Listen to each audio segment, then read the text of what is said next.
When I think of those little girls that were lost at Camp Mystic, it's every parent's worst nightmare. I was at Camp Mystic on Monday.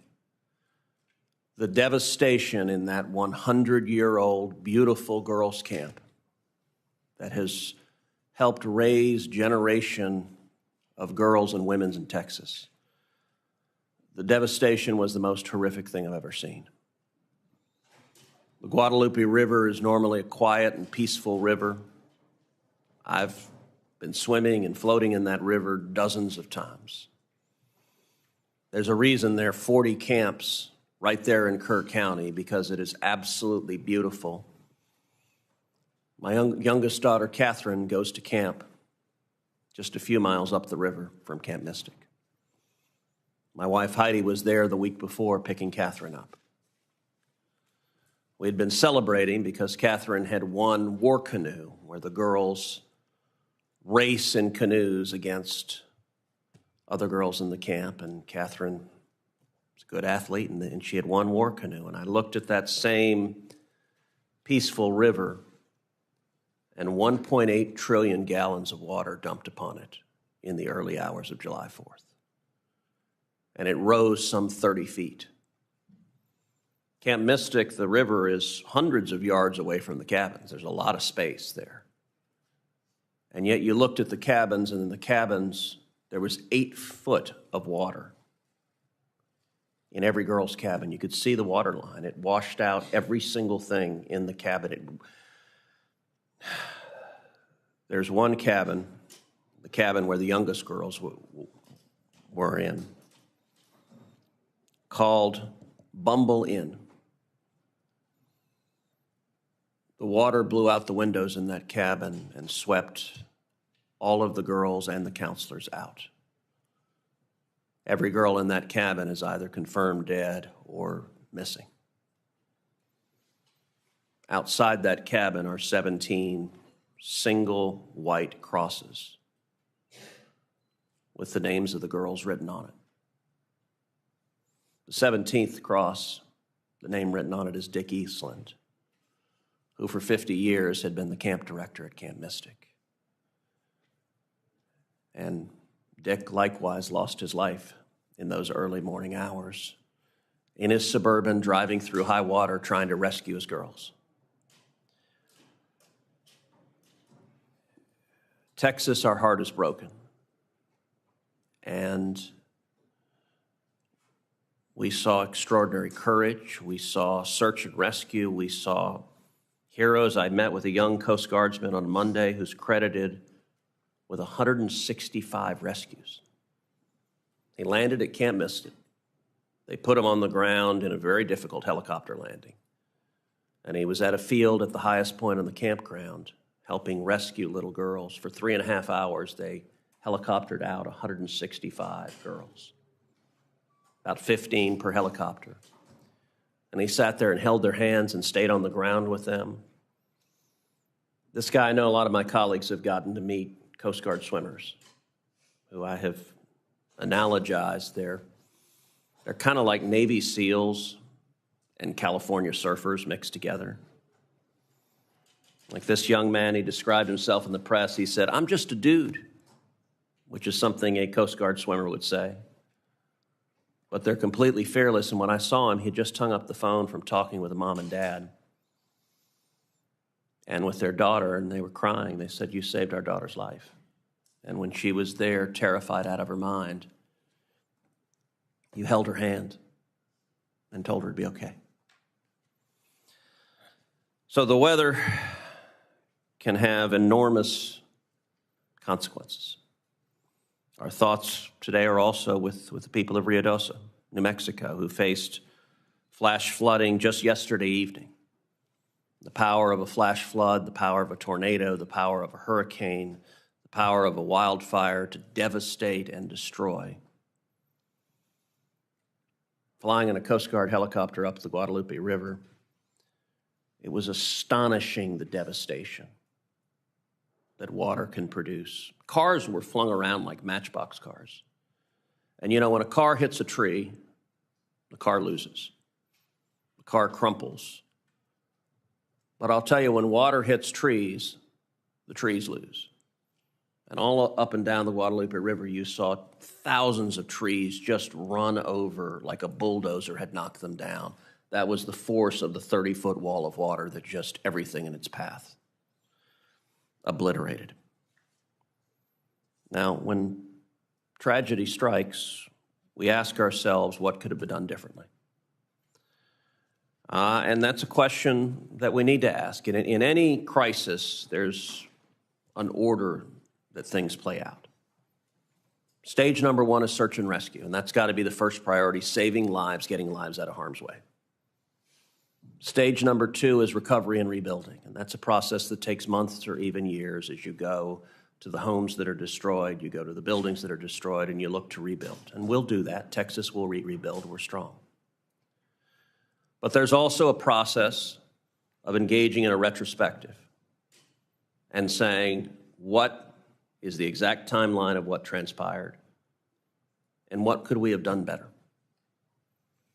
Look, every one of us looking at the flooding in Texas, if we could step into a time machine and go back to 2 or 3 in the morning on July 4th, we would rush into those little girls' cabins and get them the hell out of there. And so one question, Dr. Jacobs, you and I had a very good conversation in my office yesterday. I want to thank each of the nominees here for your expertise. But one question we will certainly be asking in Texas, and we ought to be asking across the country, is how can we improve the speed and rate of response that when an extreme weather warning goes out? In Texas, the National Weather Service put out one at just after 1 a.m. and another just after 4 a.m. But the problem is most people are asleep at 1 a.m. and 4 a.m. So those little girls never heard the warning. And so there are discussions about all sorts of steps we can take, including setting up sirens and warning systems along the Guadalupe River Valley, which I think makes an awful lot of sense. But we ought to be asking what lessons can be learned and what can be done more effectively to protect human life. Now, this hearing, we have 3 very qualified nominees. We have Dr. Neil Jacobs, who is the nominee for Undersecretary of Commerce for Oceans and Atmosphere and NOAA Administrator. We have Mr. Taylor Jordan, the nominee for Assistant Secretary of Commerce for Environmental Observation and Prediction. And we have Mr. Harry Kumar, the nominee for Assistant Secretary of Commerce for Legislative and Intergovernmental Affairs. I think each of them are highly qualified.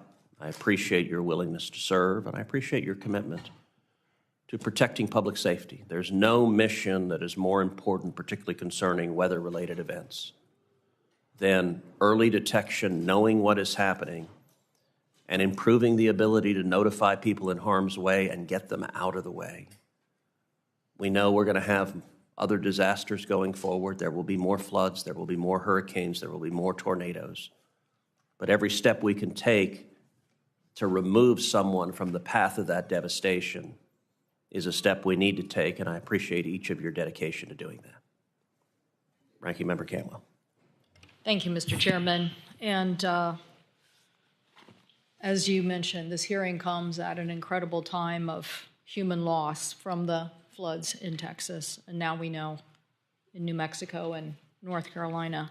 But I want to offer my condolences to the families who've lost loved ones in this unimaginable tragedy, and to the people of Texas.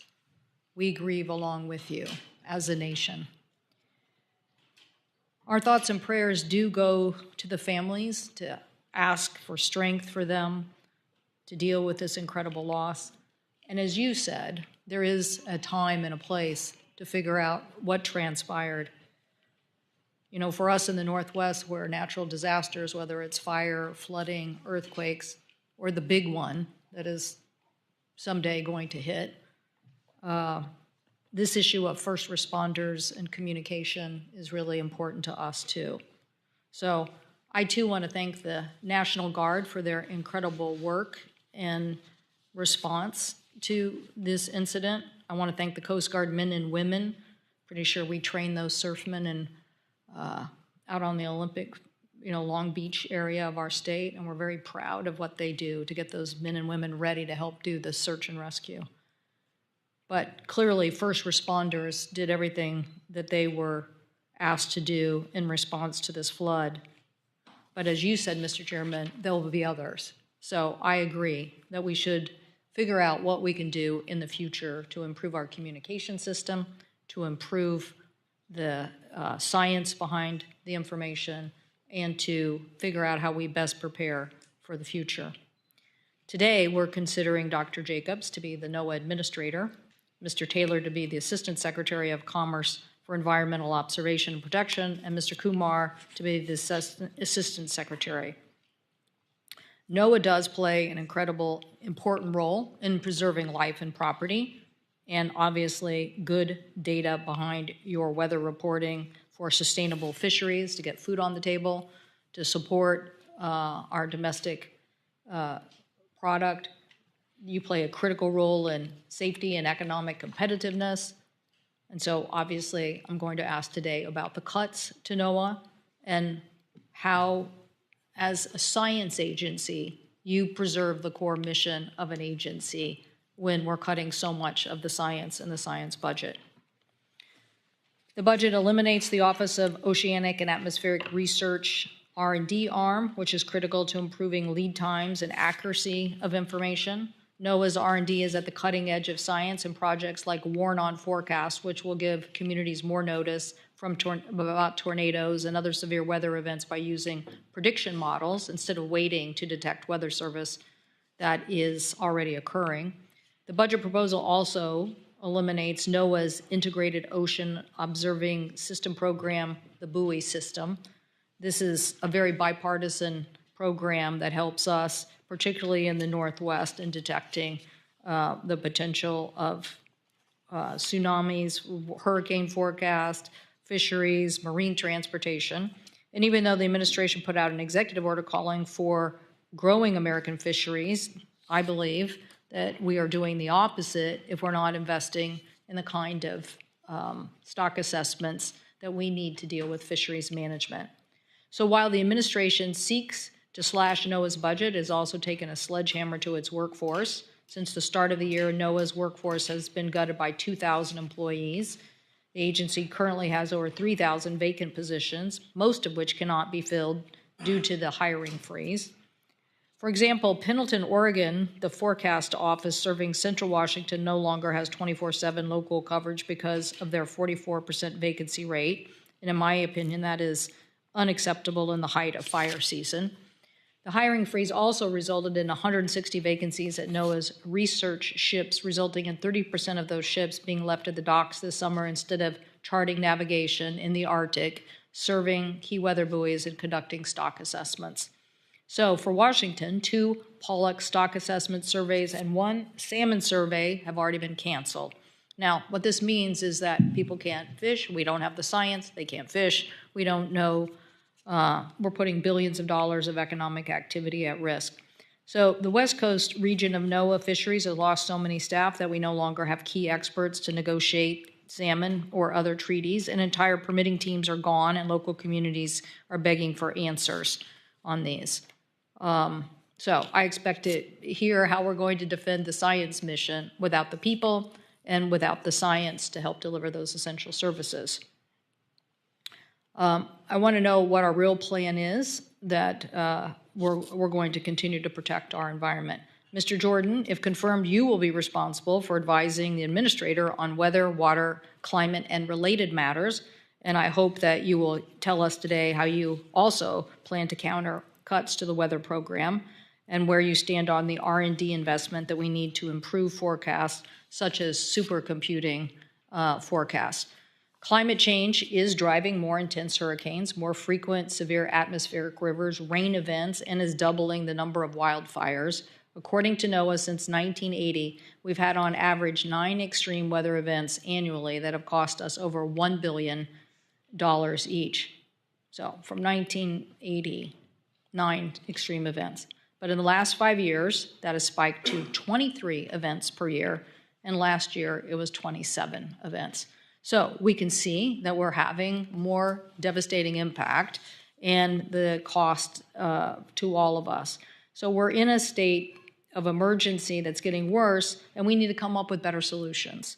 So we know how to do this. In 2015, as firefighters were fighting a devastating wildfire in Okanagan County and wind patterns changed, resulting in the loss of firefighters, we implemented new tools to help with the training of a new system that would help us get better information and get that information faster.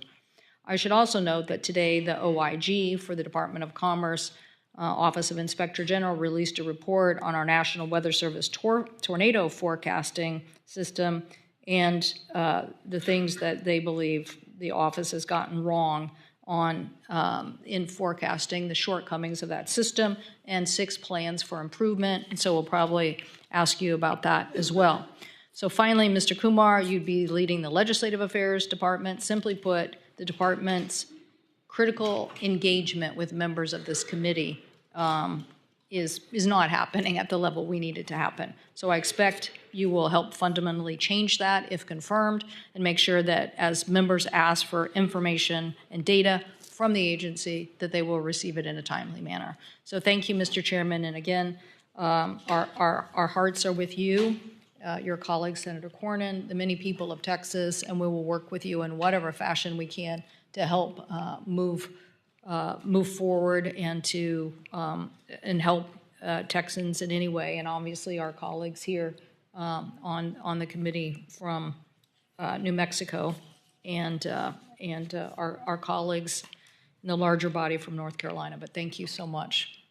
Well, thank you. I appreciate that, and I want to say thank you to all my colleagues who have reached out on both sides of the aisle. I think collectively hearts are breaking across the country at what played out over the 4th of July weekend. Dr. Jacobs, you're recognized for your opening statement. Chairman Cruz, Ranking Member Cantwell, and members of the committee, thank you for the opportunity to appear before you today. I'm honored to be nominated for the position of Undersecretary of Commerce for Oceans and Atmospheres. I'd also like to thank President Trump and Secretary Lutnick for their trust and confidence in me with this nomination. If I have the honor of being confirmed, I look forward to working with all of you on the important work performed by NOAA. My heart goes out to those who lost loved ones in the devastating Texas floods. As a parent with 2 kids in summer camp right now, I can't imagine what these grieving families are going through. NOAA has an important, unique mission that spans the sea floor to the sun's surface. Not only do they conduct cutting-edge coastal and ocean research, but they also provide life-saving forecast predictions in a wide range of environmental phenomena. From 2018 to 2021, I served as Assistant Secretary for Environmental Observation and Prediction and later as Acting Undersecretary for Oceans and Atmospheres. During that time, I gained significant experience and understanding of NOAA's operations, and I developed a deep appreciation for the workforce. From issuing accurate forecasts to complex weather events, managing fish stocks, mapping our coast, launching satellites into space, their dedication and professionalism is unparalleled. I have a very detailed understanding of what's involved in managing NOAA, from the policy, budget, and personnel side to the needs and opportunities for innovative solutions to better meet mission requirements. I previously led the agency's effort to support scientific community through a focused improvement to its external engagement strategy. This culminated in the Earth Prediction and Innovation Center, which brings together scientific expertise from federal partners, world-class researchers, and the private sector. I also understand that to be successful, NOAA must embrace new partnerships. In 2019, under my leadership, NOAA unveiled the Big Data Project, now called NOAA Open Data Dissemination, where the public has greater access to all NOAA data through partnerships with cloud service providers. Running a large agency with a public service mandate of protecting life and property during a pandemic was not something anyone could have been prepared to do. Under my leadership, NOAA rapidly changed and adapted operational protocols and accelerated onboarding of new technology like virtual environments for daily meetings, autonomous vehicles for acoustic surveys. Despite the pandemic, NOAA successfully met its mission requirements, including saving countless lives during the 2020 hurricane season, which had 30 named storms, 11 U.S. landfalls, shattering a record that had stood for over 100 years. If confirmed, one of my top priorities is to return the United States to the world's leader in global weather forecast modeling capability. As a matter of public safety, national security, and national pride, we will restore American technological superiority with this vital service for the country and our military serving around the world. This will require embracing new technologies, novel approaches, and partnerships with industry to advance global observing systems.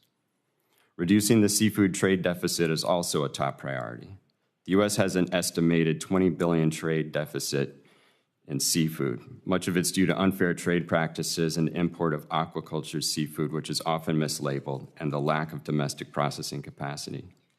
In addition to promoting the production, sale, and trade of U.S. fishery and aquaculture products, embracing new technologies and science-based approaches to stock assessments will benefit both the U.S. commercial fishing industry and the recreational fishing community.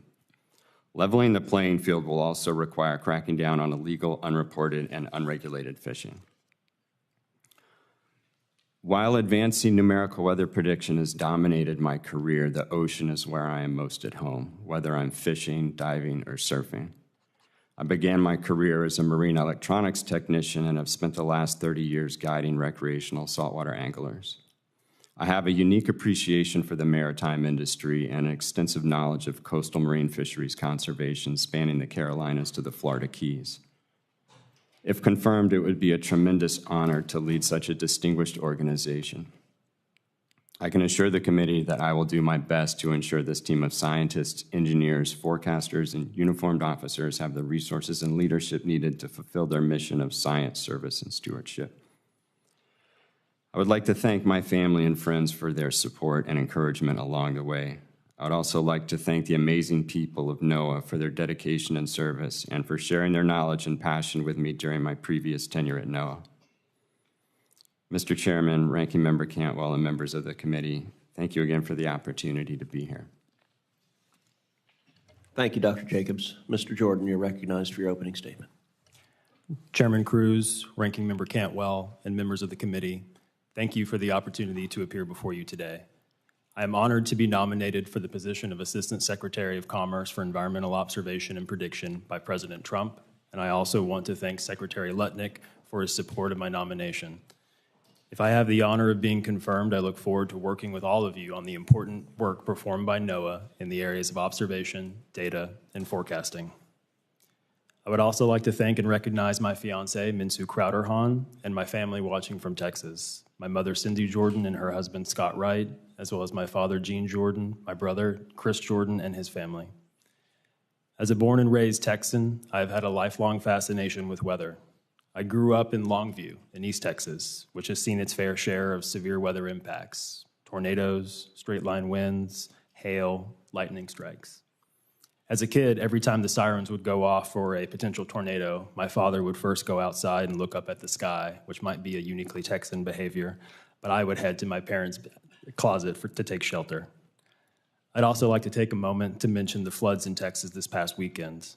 As a Texan, this hits close to home for me and is a tragic reminder that weather affects Americans every day. If confirmed, I will work closely with the Secretary of Commerce and the NOAA Administrator to ensure the National Weather Service continues to provide weather forecasts that keep Americans out of harm's way. Collectively, I've had the privilege of working on NOAA issues for the last 14 years, and I have worked on these issues from 3 distinct vantage points: in Congress, at NOAA, and in the private sector. After graduating from the University of North Texas, I was fortunate enough to have an internship in D.C. for the House Committee on Science, Space, and Technology, where I first worked under Chairman Ralph Hall and then Chairman Lamar Smith. It was there on the committee where I learned about NOAA's mission and how their weather forecasting resulted in those sirens I always heard growing up. The forecast for those severe storms started with NOAA. I spent 7 years on the House Science Committee working on issues related to NOAA and other civil science agencies. I was the lead author for the Weather Research and Forecasting Innovation Act, also known as the Weather Act. That bill was the first major piece of weather-related legislation in decades and gave NOAA tools to help it better achieve its mission of protecting lives and property. Many of the Weather Act's authorizations are still relevant today, and if I'm honored to be confirmed, I look forward to working with this committee to reauthorize this important piece of legislation. I also had the privilege of serving as a senior policy advisor to the NOAA Administrator from 2018 to 2020. In this role, I oversaw implementation of the Weather Act and worked closely with NOAA's leadership and staff to provide accurate and timely weather forecasts. I also worked with NOAA line offices to help manage multi-billion-dollar programs and acquisitions across the agency. Since 2021, I have worked in the private sector to advocate for programs and policies that support NOAA's mission and create meaningful partnerships. I have worked with private companies that provide NOAA with valuable weather data, contractors that provide technical and expert support services, scientists that contribute cutting-edge knowledge to our understanding of the Earth, and many others that support NOAA in various ways. Thanks to these experiences, I have developed a deep appreciation for NOAA's mission and its life-saving information. NOAA operates in every state, forecasts for every location, and provides important and unique information across the country every day. NOAA achieves this through extensive observing networks and infrastructure, dedicated scientists and forecasters, and public-private partnerships. NOAA relies on expertise from our robust American science and technology ecosystem, from private companies, contractors, academia and universities, nonprofits, state, local, and tribal partners. If confirmed, it would be a tremendous honor to help lead such a distinguished organization of scientists, engineers, forecasters, and uniformed officers. I will work closely with members of this committee to ensure NOAA continues to provide accurate and timely weather forecasting to protect lives and property and safeguard the national economy. Mr. Chairman, Ranking Member Cantwell, and members of the committee, thank you again for the opportunity to appear before you. I'd be pleased to answer any questions you have. Thank you. Mr. Kumar. Chairman Cruz, Ranking Member Cantwell, and distinguished members of the Senate Commerce Committee. I'm honored to appear before you today as the nominee to serve as Assistant Secretary of Commerce for Legislative and Intergovernmental Affairs. I'm deeply grateful to President Trump for my nomination, to Secretary Lutnick for his leadership of the department, and to this committee for its consideration of my nomination. Before I begin, I want to express my deepest gratitude to those joining me here today, including my parents, Drs. Nat and Sakhu Kumar, whose unwavering support and example have profoundly shaped my commitment to public service, and my better half, Allie, whose love, encouragement, and support have been my foundation throughout this journey. I'm a native Texan who grew up in the southeast Texas town of Beaumont. I was fortunate to be raised in a community that taught me the value of hard work, determination, and service, and I'm grateful to have the support of countless family and friends who have helped shape my journey to this point. My heart remains with my home state and to all those affected in the wake of last weekend's tragic events. I come before you filled with both humility and a strong sense of purpose. I believe my accumulated experience, including my prior work in legislative affairs at the Department of Commerce during President Trump's first term and as a staffer in this body, will serve me well in faithfully executing the responsibilities of the Assistant Secretary position. In previous roles across both the legislative and executive branches, I have worked to build bipartisan consensus, navigate complex environments, and strengthen the relationship between government and the communities it serves.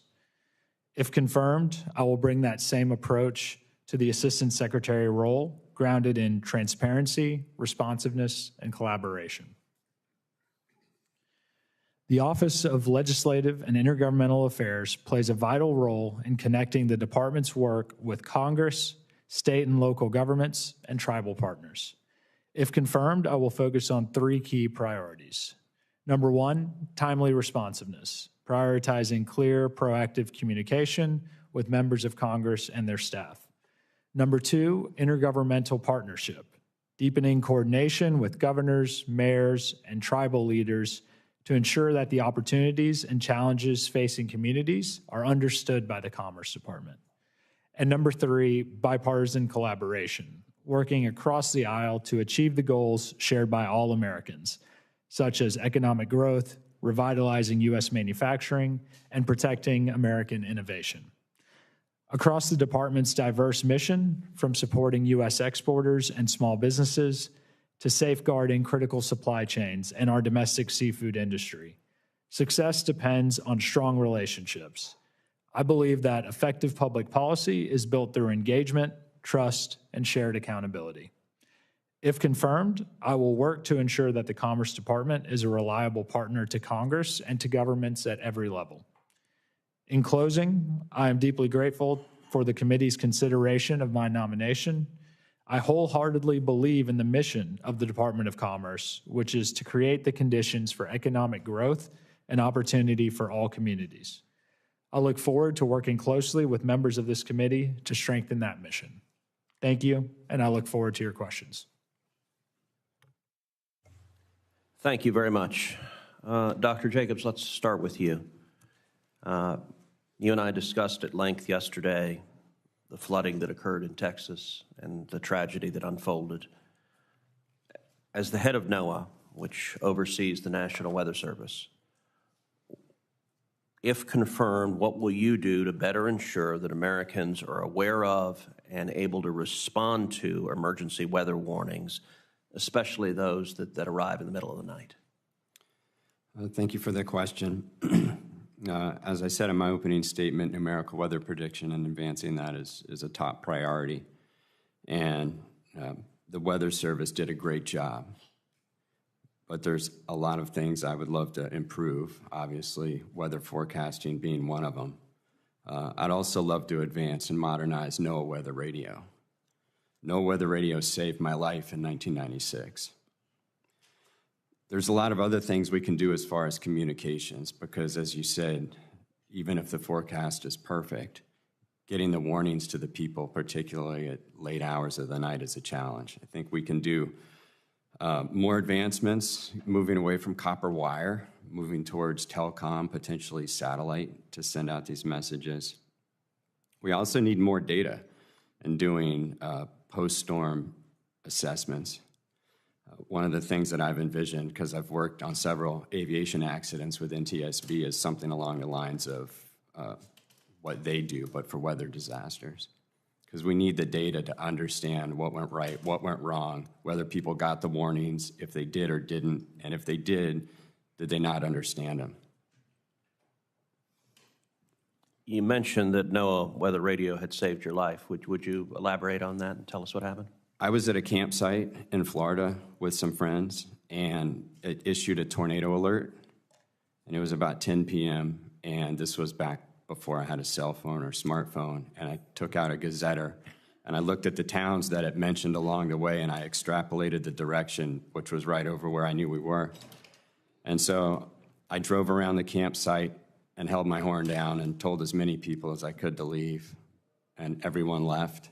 We went further down the coast to a hospital and went into the emergency room because it was the closest brick building.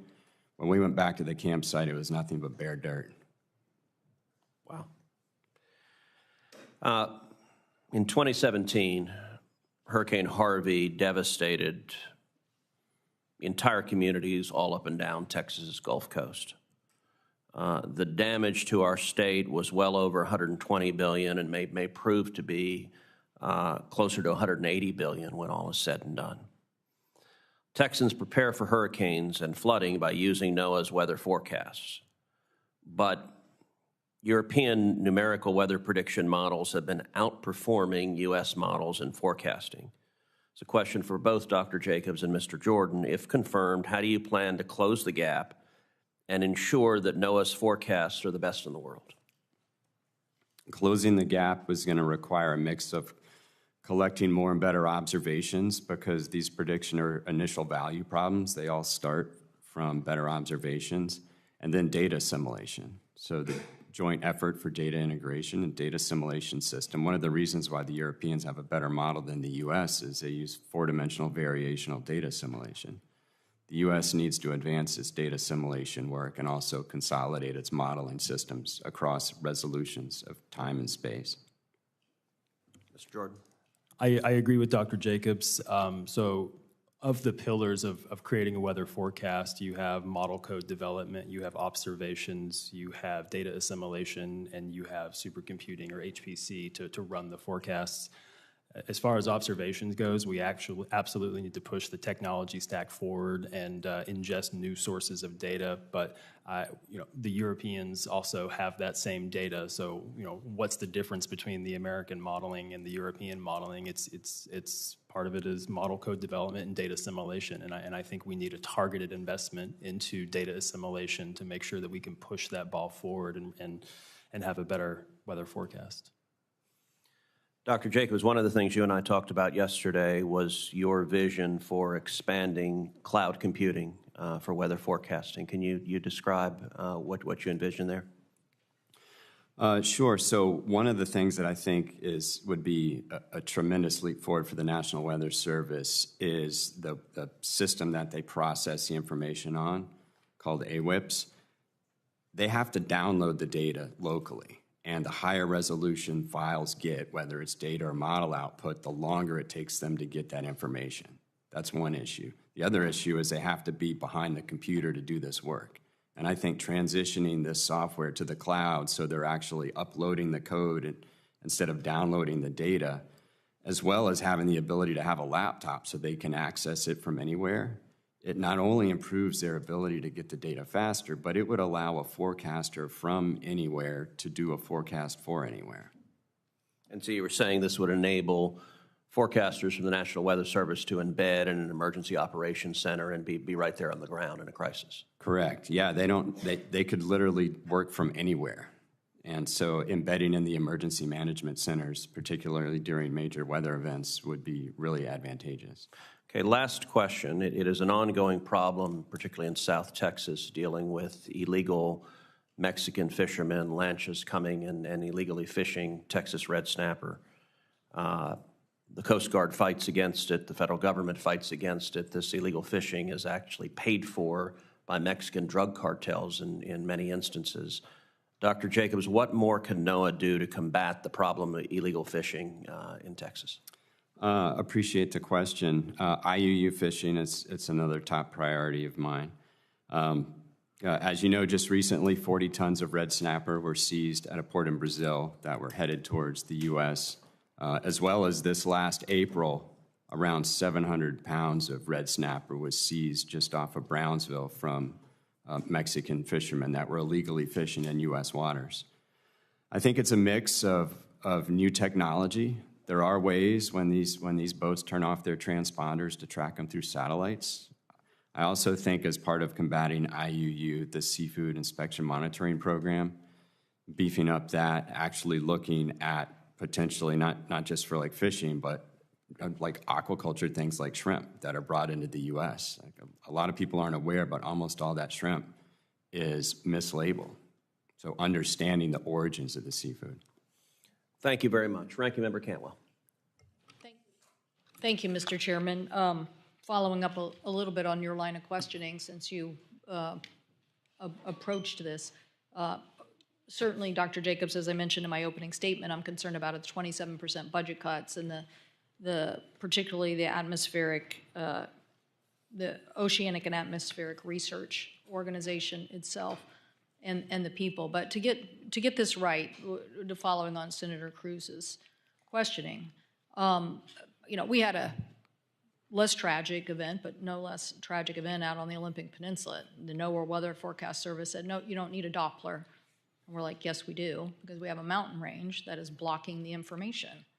And NOAA Weather Service said, no, you don't. And we said, yes, we do. And then we had a 100-year event that killed people and did unbelievable damage. And all of a sudden, NOAA weather forecaster said, yep, we're going to help you. Actually, we helped get the Doppler. Now, we still have a community that we have information, but guess what? Every day we live there within threat of a tsunami, and we've built a tower, but that's it. There is no real coordination with that community. I mean, the bottom line here is we have beautiful places around the United States of America, and people want to go visit them and live there, and they do. But guess what? They are not the most resourced communities in our country. Then the question becomes, what do we do to provide the emergency response, whether it is fire or hurricane or tsunami, or tornado? What do we do? Now, you mentioned the radio, and I want to get to that communication level. But I want to start with just the basic research, because at that same event, when we got the Doppler and we got the tower, I said, so now we're done, right? And they were like, no, we're not done.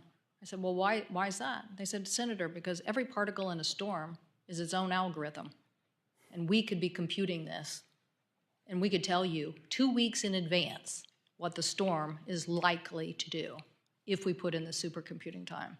So I have no idea why in heck our nation, lets the European model get ahead of us. I have no idea why we do this, when all we need to do is use Senator Blackburn's supercomputing time at their national lab and put the resources behind it. So let's start with that. Should we be putting more resources into supercomputing time so we can predict storms further out?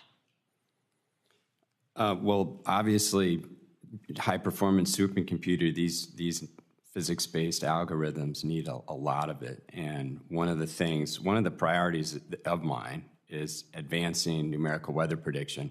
But the reason why one of the reasons why the American model was lagging the European model was not just lack of compute, but the code wasn't architected to run on certain computers. We're going to let somebody else, I'm not letting somebody else outcode us. Okay, trust me, coming from Seattle, I'm not letting, this is all doable. It's about whether we have the resources and the investment. And I'm saying, let's make the investment. I agree. And you agree is what I'm trying to get at. You agree. Let's put the investment into this. High-performance computing, cloud-based high-performance computing is critically important. Another thing I'd like to point out is once we transition that code to architectures that even industry could run, now we have private industry investing and developing the same code. Okay, I'm all for that, but I want you to maintain your role. And I think that the difference here is, and we do that. Believe it or not, the University of Washington has probably helped this community plan for an eventual tsunami more than anybody has, because they've outlined. So it comes to the second point, which I just want to drill down on, because we're having this problem now with not having these forecasters. The fire situation I mentioned, we woke up one day and looked, the meteorologist from NOAA said, oh, I'm over in Seattle, and this is here's a totally different picture. Central Washington, because they didn't have a meteorologist in that region on the ground, predicted something else and sent people out. And they died. And because the fire was too volatile given the high winds. So we've been a big believer in having that local meteorologist and having that coordination when you know what the local weather event is going to be. So you're not suggesting that we can do all of this some sort regionally or through the private sector? No. Okay, I want to clarify this because this is what is going on now when we shortchange resources. And I don't want for fire season to be shortchanging resources. These events come up in very dramatic form and can happen, and we need the accuracy. And the last thing is, I want to see, I hope, given all of my experiences, and we also, we've had a lot of natural disasters in the state of Washington. We had the Oso mudslide, which was also killed 40 people. A lot less planning to do there, but weather event information could have probably put data out to the community. But the point is, somewhere we all collectively have to come to a conclusion about what we are going to do when we have massive populations in communities, that you actually have to have an implementation plan. So whose responsibility is that implementation plan? And so we see it all the time because the gap, NOAA says, okay, well, I'm going to give you the information, and then it's a rural community and they don't have the plan. So as I said, University of Washington is filling that gap. So what can we do now that we've had 27 extreme events this year? What can we do to help communities get better plans? Well, going back to your weather service question, if confirmed, I will ensure that staffing the weather service office is its top priority. It's really important for the people to be there because they have relationships with the people in the local community. They're a trusted source. I didn't mean to imply that this was going to be regionalized or anything. As I mentioned, some people have suggested that the private sector, you could just do it in one location, and I'm just trying to get to this point that this regional data and integration with the emergency responders is critical. Consolidating the data, not consolidating the people. Okay, I would love for the people to be more embedded in the community. Thank you. Thank you for that answer. Could you just tell me about stock assessment in salmon and pack surf and your commitment to that? Stock assessment's obviously a huge priority of mine. If confirmed, I will do everything I can to get them back on track. I realize that it's a sensitive issue because without the quotas set properly from the stock assessment data, the fishermen can't fish. It's a very important priority. And pack surf? Yes, Pacific salmon, obviously critical to the culture, the economy, has my support. If confirmed, I would welcome the opportunity to advocate for this. Thank you. Thank you, Mr. Chairman. Thank you. Senator Moran. Mr. Chairman, thank you. And Kansans, we're all glued to the television, listening to the news, watching what transpired in Texas this weekend with great care and compassion, concern, and sympathy. And I share that with my fellow Kansans. We're not immune from significant weather events ourselves. One of those weather events, Dr. Jacobs or Mr. Jordan, occurred in Kansas about a month ago. It was an EF3 tornado. When that tornado occurred, the weather forecast offices in Kansas and across the country, some of them lacked 24/7 coverage given hiring freezes.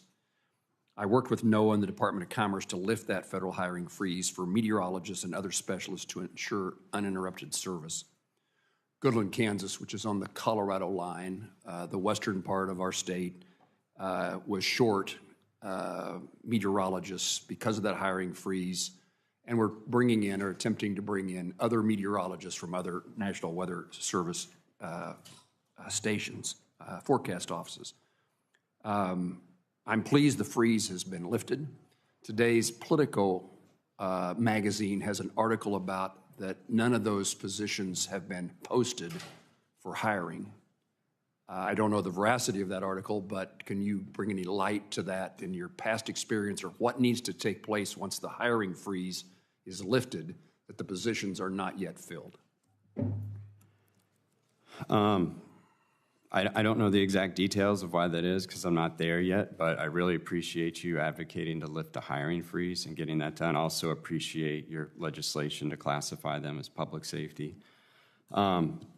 It's not a very quick process, but it's my understanding that the National Weather Service has direct hiring authority, which could expedite that, and also the potential to relocate people. So if confirmed, like I said, getting these offices staffed up will be a top priority.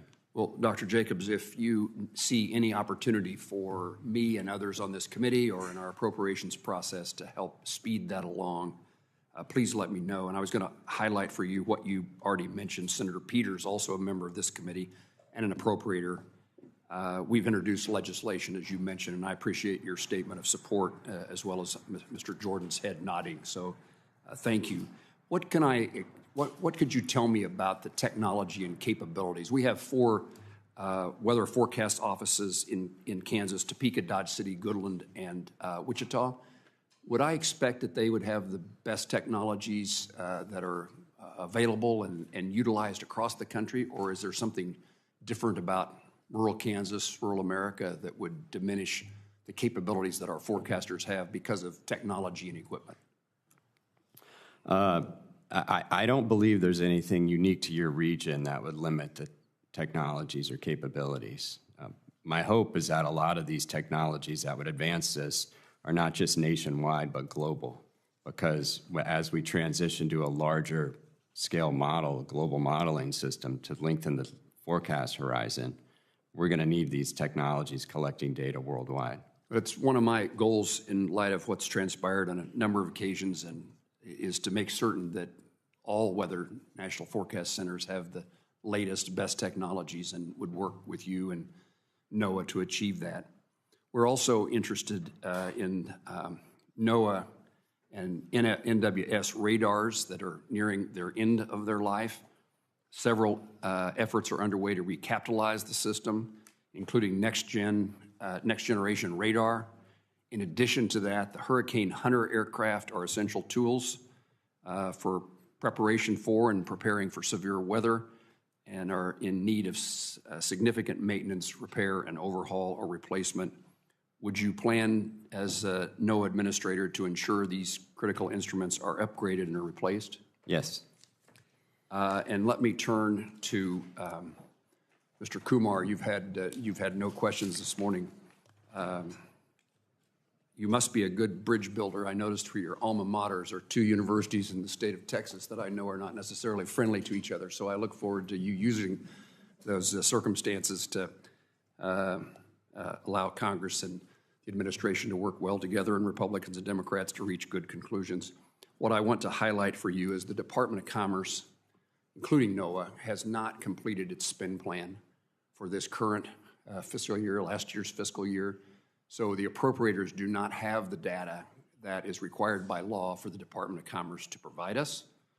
And I would encourage you, if confirmed, to see if you can make that happen.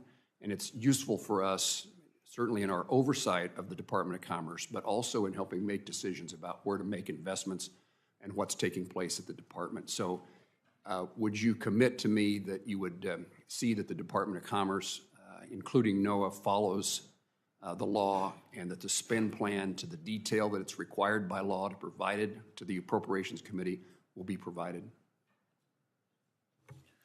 Thank you for the question, Senator. Yes, I understand fully the importance of spend plans, and if confirmed, I will make sure to work with you and your office to ensure that you all are given the appropriate information as requested. Thank you. Thank you all very much. Thank you. Senator Kim. Thank you, Chairman. And Chairman, I just want to start by just expressing my deep sadness for the tragedy in Texas. Just really horrific. And as I'm a parent of a 7-year-old and 9-year-old little kids that are going to camp this summer, I mean, I know so many parents and families are just so heartbroken and feel shattered by what has happened. And I express the urgency of trying to figure out not only how we can better predict and have an early warning system, but how to get that information out to people as quickly as possible. In my home state, in New Jersey, we suffered from Superstorm Sandy, from Hurricane Ida, other things like that. Dr. Jacobs, you and I talked about this briefly, but just building on what you talked to the chairman and others about these early warning systems, there's been talk about even using even just using sirens similar to what we've done for tornadoes in this country.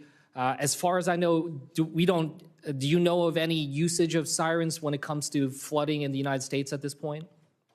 Not to my knowledge, but I do know that some systems that have been deployed in Spain and France, they essentially network a flow meter to a siren, and if the flow rate exceeds a certain amount, it triggers a siren.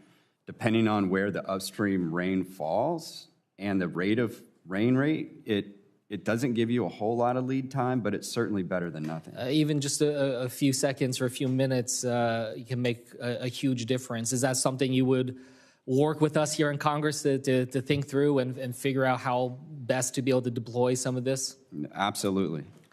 Another part of this in terms of being able to understand where flooding might happen and what communities are most vulnerable is about hydrological modeling. And I worry about this because in New Jersey, we've had concerns about whether or not we are up to date with the latest modeling. A lot of the models that we've seen sometimes use outdated data from decades ago. There's been talk about trying to invest in LiDAR technology, and I would like to get your thoughts on that, as well as whether or not that's something for the federal government to be able to take on. I agree. I believe this is a federal mission. A lot of it right now, the capability state by state. So some states have more sophisticated data and flood inundation mapping than others. Hydrological modeling is extremely challenging and technical because you're essentially using one model to initialize another. So the hydrological model could be perfect in its equations, and if the atmospheric model puts the rainstorm in the wrong place, then the secondary model's not going to be right. So that is critical, but the hydrological models, to be successful, need the most updated digital elevation, and the only way I know to really get that data as accurate as possible is through LiDAR. So I think having access to LiDAR data to optimize that and having a nationwide flood inundation mapping capability would be very, very helpful. It doesn't seem to make sense to me that we would have each state do their own, right? I mean, it could create so much asymmetry in the data, but having like a baseline federal hydrological data that we can draw from, does that make sense to you? Am I thinking about it right? It does make sense, and it's if the capability stops at the state border but the roads don't, and you need to deploy assets on the other side of the state border, You need to actually have that information. Especially when it comes to hurricanes often affecting multiple states simultaneously. And am I correct that we don't necessarily have modeling that combines both the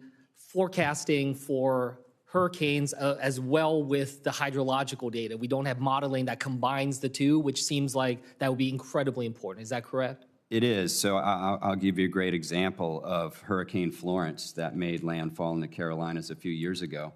It put down almost 36 inches of rain, but it also was in one place for almost 3 days. And so you have that storm surge, and the water from the rain can't drain east because the winds are pushing it west. And those two models, the storm surge model and the hydrological models from the rainfall, need to be coupled. Yeah. I want to switch gears here. I'd like to just read a sentence here and get your thoughts on it. It's a quote. Quote, it's extremely likely that human activities, especially emissions of greenhouse gases, are the dominant cause of the observed warming since the mid-20th century. For the warming over the last century, there is no convincing alternative explanation supported by the extent of the observational evidence. I just wanted to get your thoughts if you agree with that statement or not. Well, obviously, there's a lot of natural signals that are mixed in there too, and so in the absence of any natural signals that might dominate that, yes, there's human influences certainly there. So you see human influence being part of the concern when it comes to climate change, when it comes to extreme weather? Yes, there's influence. Yeah, I think it's important for us to just be able to think that through, because as we're trying to assess predictions and trying to do forecasts, it's important to understand causality. And so we're trying to understand what is causing the warming of ocean temperatures that affect hurricane strength and other aspects of this. So I just want to continue to make sure that we're pushing this forward. We're letting science drive our decision-making in so many ways. So I hope that that is something you can commit to if you're confirmed. Thank you, and I'll yield back. Thank you, Senator Kim. Senator Blackwell, you are recognized. Thank you. I appreciate that, and congratulations to each of you on your nominations. I know you will get through this process, and we look forward to having you confirmed and getting hard to work for the American people. Mr. Jordan, I want to come to you. And Senator Cantwell mentioned Oak Ridge National Lab, the supercomputing capacity, the fastest in the country.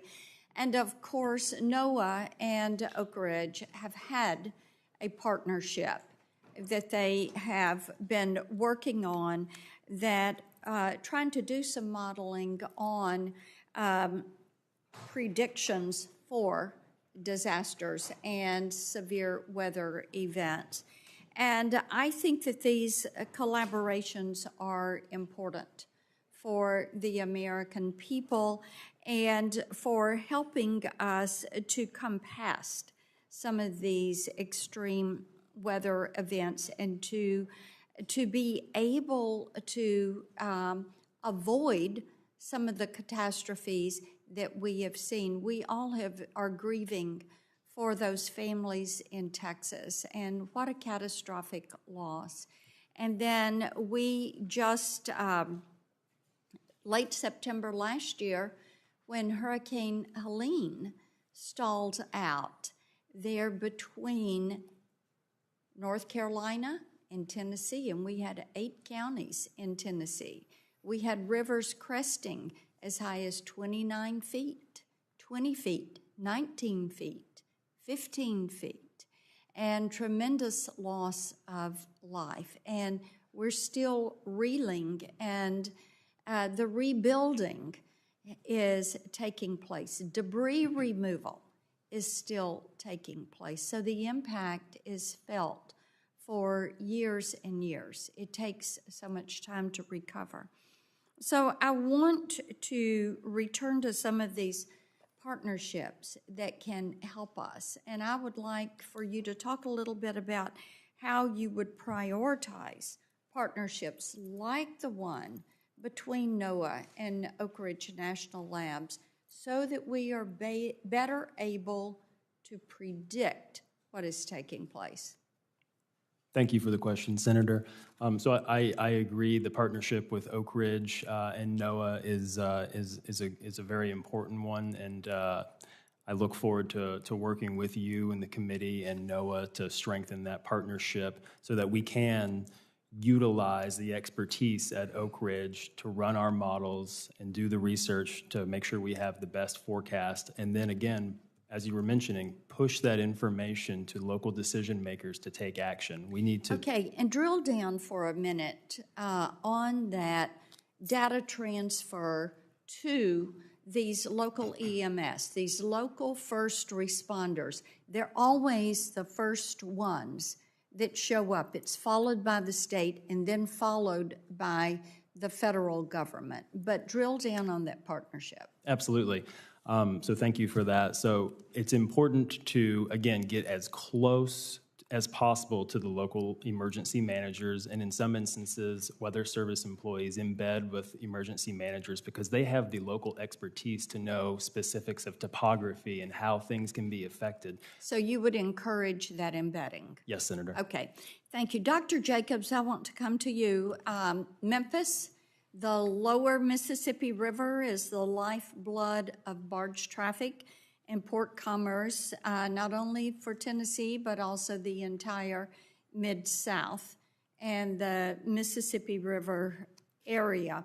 How would you ensure NOAA's forecasting tools for river navigation services and data such as water level forecasts, sediment mapping, navigation charts, and so that they're supporting the needs of the ports and the barge operators in the lower Mississippi River? Thank you for the question. So the Ocean Service does an amazing job with their ports program, as well as running a lot of models. So the River Forecast Centers, the National Water Center run the water models for this. And there's a lot of development on coastal model, as well as the gap sensors. I myself spent a lot of time using their data with my boat, so it's very, very important, very high priority. Okay, and I have one other question for you. Senator Cruz and I wrote to NOAA urging it to recognize the critical role of undersea cables and their necessity in our communications infrastructure. And the cables undergo rigorous state and federal permitting, as you're well aware, and they've proven time and again to have a minimal environmental footprint. So in response to those concerns, NOAA instituted a 2-year pause on special use permits for submarine cables in newly designated marine sanctuaries so that it could review the category. And in line with this administration's efforts to streamline permitting, do you agree that NOAA should permanently exempt undersea cable deployment, maintenance, and repair from duplicative sanctuary-specific permitting requirements that risk delaying infrastructure deployment and undermining our national resilience? Thank you for the question. Because I'm not there, I don't have access to that information, but if confirmed, I would definitely love to learn more about it and support the priorities as best I can. Thank you. I yield back. Thank you, Senator Blackburn, and I now recognize myself. First of all, thank you so much to the nominees for being here and your families. Dr. Jacob, great conversation yesterday. I didn't share with you, but I assume you know this. I represent Delaware, which is the lowest mean elevation state in the country. So for us, Delawareans are deeply, deeply concerned about rising sea levels, inland flooding, and like the rest of the country, extreme heat. It doesn't appear these things are going away. And so to me, it's vitally important, the conversation you had with Senator Kim about making sure that this is science-based and that we recognize the impacts of climate change are a priority. And as I did share, I'm concerned about cuts to NOAA. Gutting NOAA is a costly mistake that Americans will pay the price through rising home insurance rates, destroyed communities, and in some cases, their lives. And again, I hope there is a real focus on this and that NOAA gets the support that it needs. And as the ranking member of the Coast Guard Maritime and Fisheries Subcommittee, I understand the role that NOAA plays in safeguarding our marine ecosystems, supporting our coastal communities, and enforcing laws against illegal, unreported, and unregulated, or IUU, fishing. Right now, NOAA's capacity to do this work is under serious threat. The Office of Marine and Aviation Operations is currently short 180 mariners, and without an exemption from the hiring freeze, as was discussed, 30% of NOAA's research fleet will remain docked this summer. In a recent subcommittee hearing on IUU fishing, I asked the witnesses, Democrats and Republicans, what the impact of a 30% cut to NOAA's enforcement would mean for tracking and prosecuting illegal activity on the high seas, and the responses that all of them painted were very bleak. Dr. Jacobs, what is your plan to mitigate this loss of operational capacity, and how will you ensure NOAA can deliver on its scientific mission with such a reduced fleet? Thank you for the question. So I definitely understand your concerns, and I think it's, if confirmed, I'll get in there and really take a look at the staffing levels, because there's a difference between the wage mariners and the law enforcement when it comes to IUU fishing. And I also understand that the issue with the wage mariners and not having the hiring freeze lift is challenging, particularly in this market because it's so competitive with industry for the same jobs. So my approach, if confirmed, would be to focus on making sure that we try to get the wage mariner situation sorted out, as well as looking at other options, potentially autonomous vehicles to do certain fish surveys if we can use those instead. So would definitely appreciate working with you on this. Look forward to it as well. Mr. Kumar, as the nominee of the Office of Legislative Affairs, you'll serve as the primary liaison to Congress. It's such an important role. And one of your core functions is to ensure timely and substantive responses as we exercise our oversight role on behalf of the American people.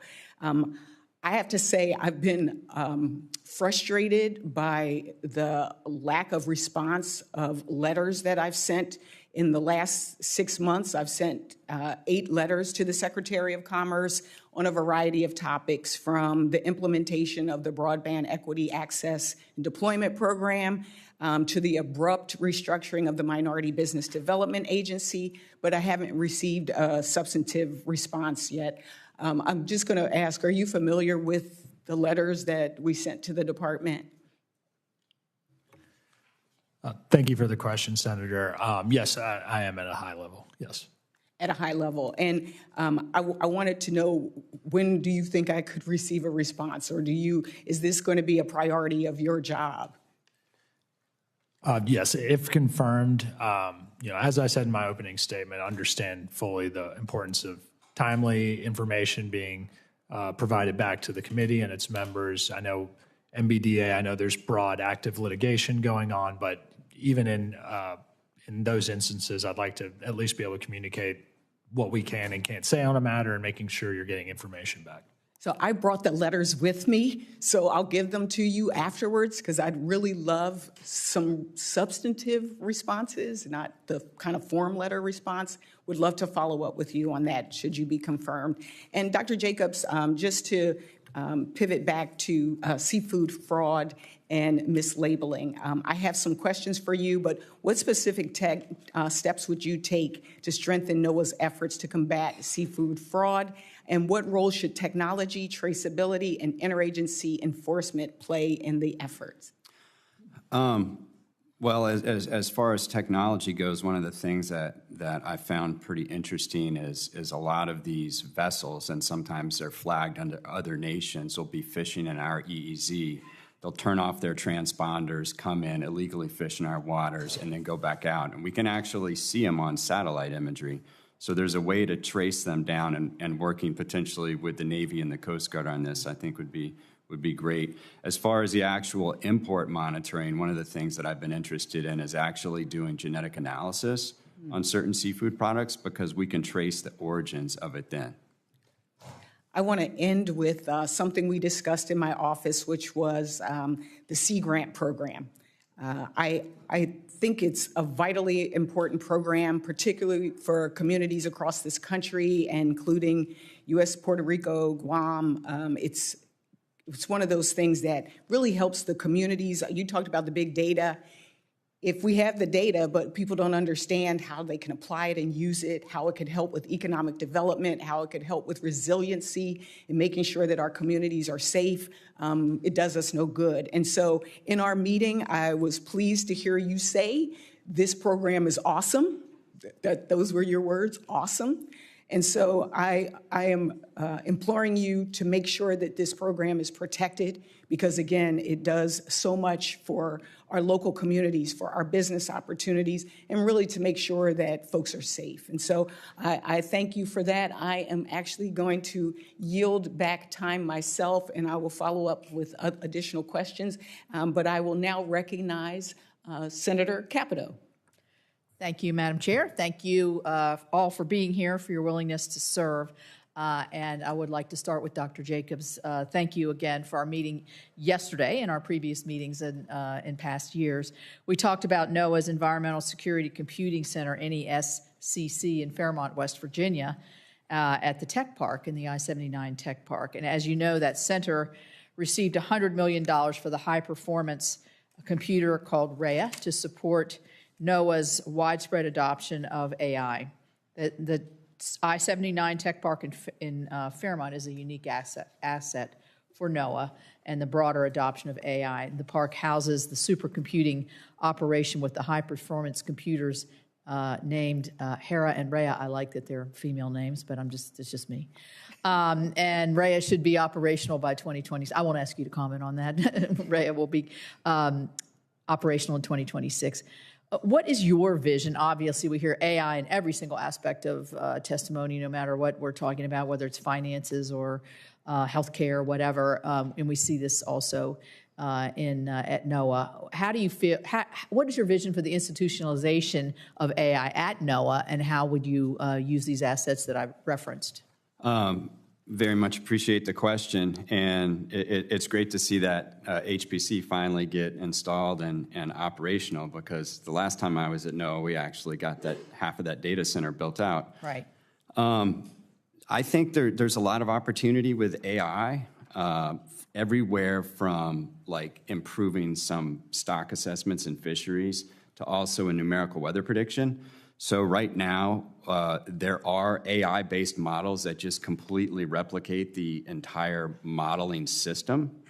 They're trained on the physics-based models, so there's still a need to run the physics-based models, but there's also aspects of AI that can be used inside the physics-based models, where the AI systems replicate some of these physical algorithms. And the exciting thing to me is they can do it in a fraction of a second. So what 5 years ago would take 30, 40 minutes, we can do now in a second or two. Mm-hmm. And I think doing a lot of that development work, particularly on that system, would be a really good use of it. Well, thank you. Do you feel that NOAA has the support to have a sufficient procurement process now to assess the quality data sets and improve the data storage? We talked about going to the cloud and a lot of other things the other day. Do you feel like the procurement system is going to allow NOAA to move in this direction as rapidly as it needs to be? I mean, so there's an interesting dynamic, I think, unfolding, because a lot of the data that NOAA has is really sought after by private industry. And the data that NOAA has is obviously freely available to the public, but private industry may pay a cloud service provider to crunch the numbers. So when we would process the data on an HPC system and then host it in a data center like a commercial cloud service provider, mm-hmm. they're actually offering to host the data for, and sometimes free, petabytes of free storage, and allow to pay for the egress, for the download, because they can also charge industry to process the data. Right. Right, so that gives you a little more flexibility with that.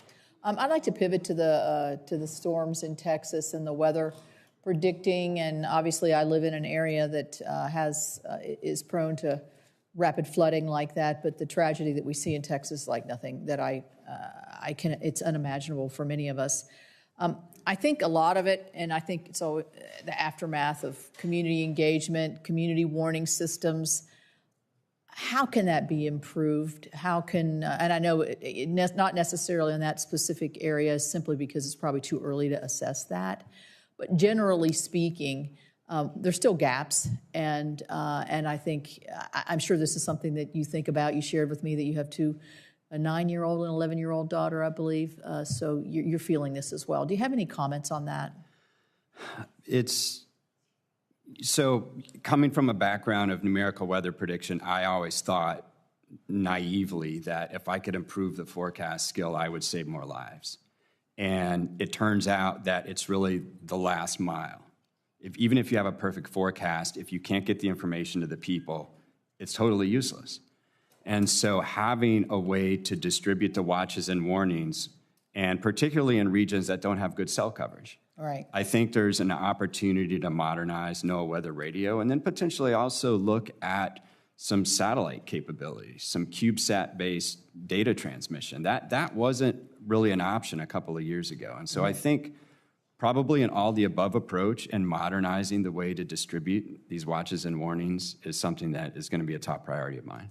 Thank you. Thank you very much. Senator Lujan, you are recognized. Thank you, Madam Chair. And to my brothers from Texas, my deepest condolences for all that's happened and for all the lives that have been lost and families that have been impacted, and to everyone that has been on the ground with all those first responders, all the volunteers just helping those families. As my colleagues may know, unfortunately, in New Mexico yesterday, the Rio Ruidoso rose to nearly 20 feet in a matter of minutes amid heavy rainfall, sweeping away homes, if you can believe that, in the flows. And we've already lost loved ones out that way. This is an area that was also ravaged by wildfire not too long ago, as we've all had conversations about what needs to be done with FEMA and others with wildfire, and then the flooding that follows for years and years to follow. Now, today we have witnesses that hope to serve at the National Oceanic and Atmospheric Administration with NOAA, which oversees the National Weather Service, which provides critical forecasting data that Americans rely on to protect their lives. We also know that emergency alerts and the work of NOAA and the National Weather Service does save lives. I appreciate your response, Dr. Jacobs, to the question from Senator Capito. However, Project 2025 has outlined a plan to commercialize the forecasting, which would force American taxpayers to pay private companies to access weather forecasts. Dr. Jacobs and Mr. Jordan, yes or no, do you think Americans should have to pay to access forecasting data, protect the safety of their families and homes from natural disasters? Dr. Jacobs? No, I think that that's an essential service that all Americans deserve. Mr. Jordan? I agree, no. Dr. Jacobs, in late May, I sent a letter to the National Weather Service along with several of my colleagues regarding the National Weather Service's decision to discontinue translations of weather alerts and forecasts into languages other than English. Those services have now been restored. This created a dangerous gap in access to emergency information for those nearly 68 million people in the United States that speak a language other than English at home. Yes or no, do you agree that people deserve to get emergency alerts in the language that they can understand? Yes. Yes or no, do you commit to ensuring that this lapse in translation doesn't happen again? If confirmed, making sure that the watches and warnings go out and they're understood is definitely a priority. Appreciate that. On September 1st, 2019, when you were NOAA's acting administrator, President Trump erroneously tweeted that Alabama had been hit hard by Hurricane Dorian. Shortly after, the National Weather Service Birmingham office issued the accurate statement, quote, Alabama will not see any impacts from Dorian. 3 days later, President Trump went on TV and displayed a weather map altered with a black Sharpie line to show that Dorian would hit Alabama. 2 days after that, you helped draft a release, an unsigned NOAA statement rebuking the Birmingham NWS and repeating President Trump's baseless claim that Hurricane Dorian could impact Alabama, where you told the Department of Commerce Office of Inspector General in their investigation that you, quote, definitely felt like our jobs were on the line, close quote. And while you did not like it, you would make the same decision again to edit a less inflammatory statement as the least bad option. Mr. Jacobs, or Dr. Jacobs, do I have it right? Is that correct? That's what the IG report found, yes. That you would do nothing differently? I mean, there's probably some things I would do differently, and there's a lot of things that I did after that to, I guess, change any potential future outcome. One of them was revamp. Let me ask this question, because I just had constituents die in New Mexico. We had constituents die in Texas. Would you sign off on an inaccurate statement due to political pressure in the same event, yes or no? No. I appreciate that very much. Mr. Kumar, Congress appropriated over $68 million to MBDA under the most recent funding bill. But now the Secretary Lutnick and the Trump administration have dismantled the MBDA, ignoring the law Congress passed in 2021. When Deputy Secretary DeBar was before this committee in May, he committed to, quote, follow every dollar and report back to this committee regarding the status of MBDA. I have a letter here that I plan to send to Deputy Secretary, holding him to this commitment and asking a series of questions regarding MBDA funds and grants. Mr. Kumar, if confirmed, you'll be responsible for overseeing the department's responses to Congress, yes or no? Thank you for the question, Senator. Yes, I will be. So yes or no, will you commit to me that my colleagues and I will have the report Deputy Secretary DeBar promised regarding the status of MBDA funds and complete answers to other questions within 2 weeks of your confirmation, if not before? Thank you for the question. If confirmed, I will go back to Deputy Secretary DeBar on the letter you mentioned. We'll get a response within 2 weeks? I will make sure to get with him right away and try to provide as timely a response as possible. As timely a response? Less than 2 months?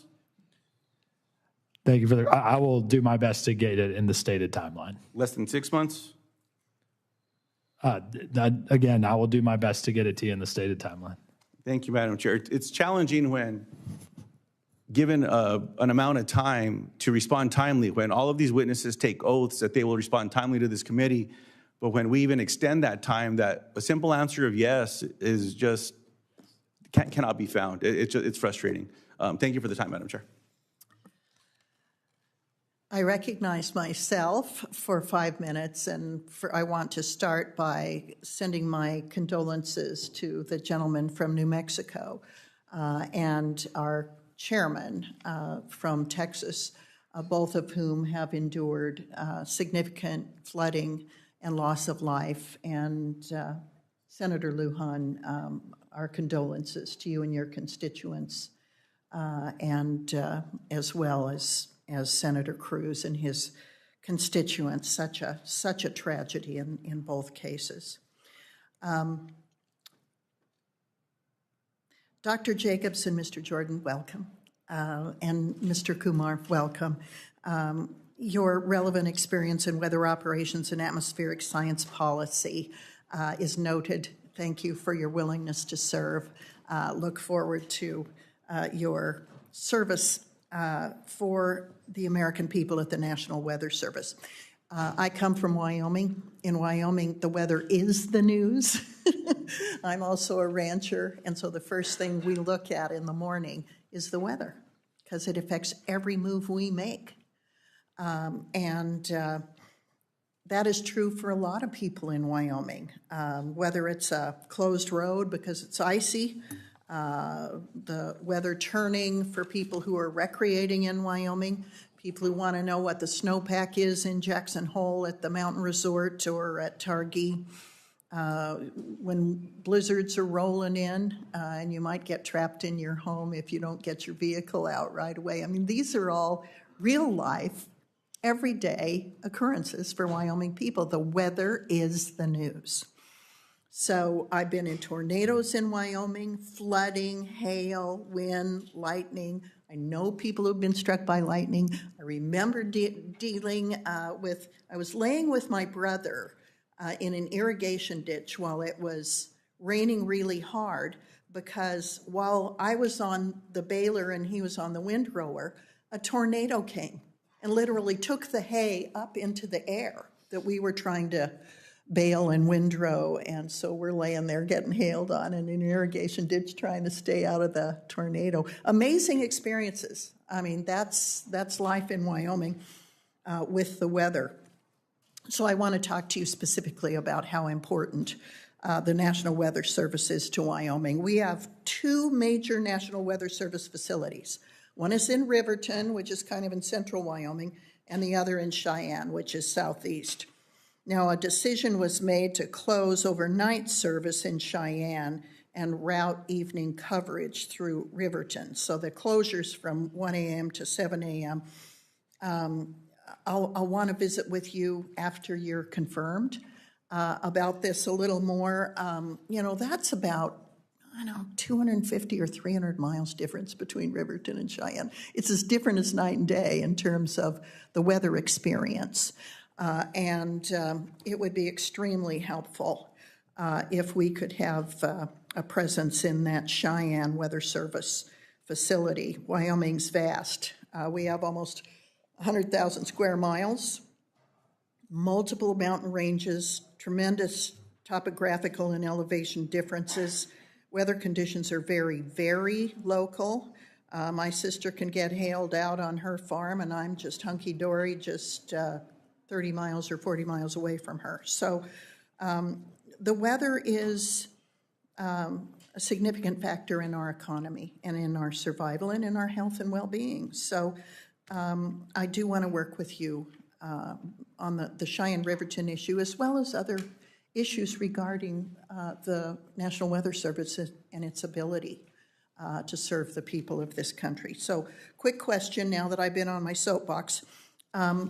What role do you see technology playing in addressing current forecasting challenges?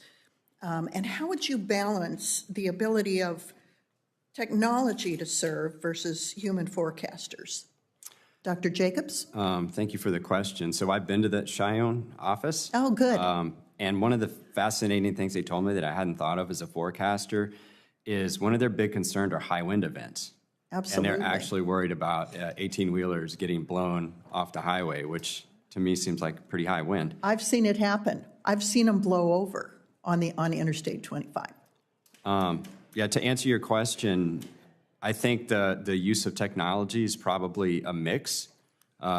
Technology, well, maybe like a three-pronged mix. So using new technology, whether it's space-based or in situ systems like drones to collect observations to build a data set of better initial conditions is going to improve the models.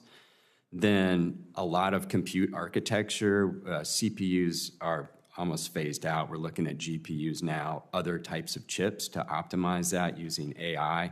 And then on the back end, as we've been discussing today, using different types of technologies and capabilities to more rapidly and effectively distribute the watches and warnings. Mr. Jordan, do you have a comment on that? Thank you for the question, Senator. I would agree with Dr. Jacobs, but also want to mention that in addition to technology and moving next generation technologies into the stack of what NOAA uses for a weather forecast is important. And technologies like AI are going to help the forecasters do their job, but the people in the offices at the local level who understand how wacky the weather can be sometimes is extremely important. Yeah, wacky is right. I mean, it's both a scientific and real-life term that we all understand. If confirmed, I'd ask that you review the National Weather Service arrangements in Wyoming from a weather accuracy and safety standpoint. I want to thank you for meeting with my staff yesterday. I look forward to working with you both, and my time is up. Thank you very much. The chair recognizes Senator Klobuchar. Well, thank you very much, Madam Chair, and thank you to my colleagues who are here. We all are heartbroken over the loss of life, the kids at the camps, the people in both Senator Cruz's and Senator Lujan State. And I think that we all know this is not an isolated incident. We can pretend it is, but it is not. Extreme weather events like this one have been getting worse and worse all over our country. And we must ensure that NOAA, these This hearing couldn't be more timely, and the Department of Commerce as a whole is ready and able to take this on. As we know, has been repeated by my colleagues, NOAA has lost at least 1,875 employees, totaling a combined 27,000 years of experience and institutional knowledge, and now has over 3,000 vacant staff positions at the very worst time. So I know, Dr. Jacobs, you responded to Senator Cantwell's, Ranking Member Cantwell's questions about confirming that staffing is a priority at the National Weather Service. In May, NOAA started reassigning employees because of the loss of employees to NWS. And if confirmed, how will you make sure that these employees have the necessary technical expertise, and how do you plan to recruit additional employees when the message from this administration, honestly, has been, please leave. We'll give you buyouts. We want you to leave. How are you going to turn that around? Well, I guess maybe it's probably a multi-pronged approach. Obviously, one of them would be the reassignments. Lifting of the hiring freeze is certainly going to help.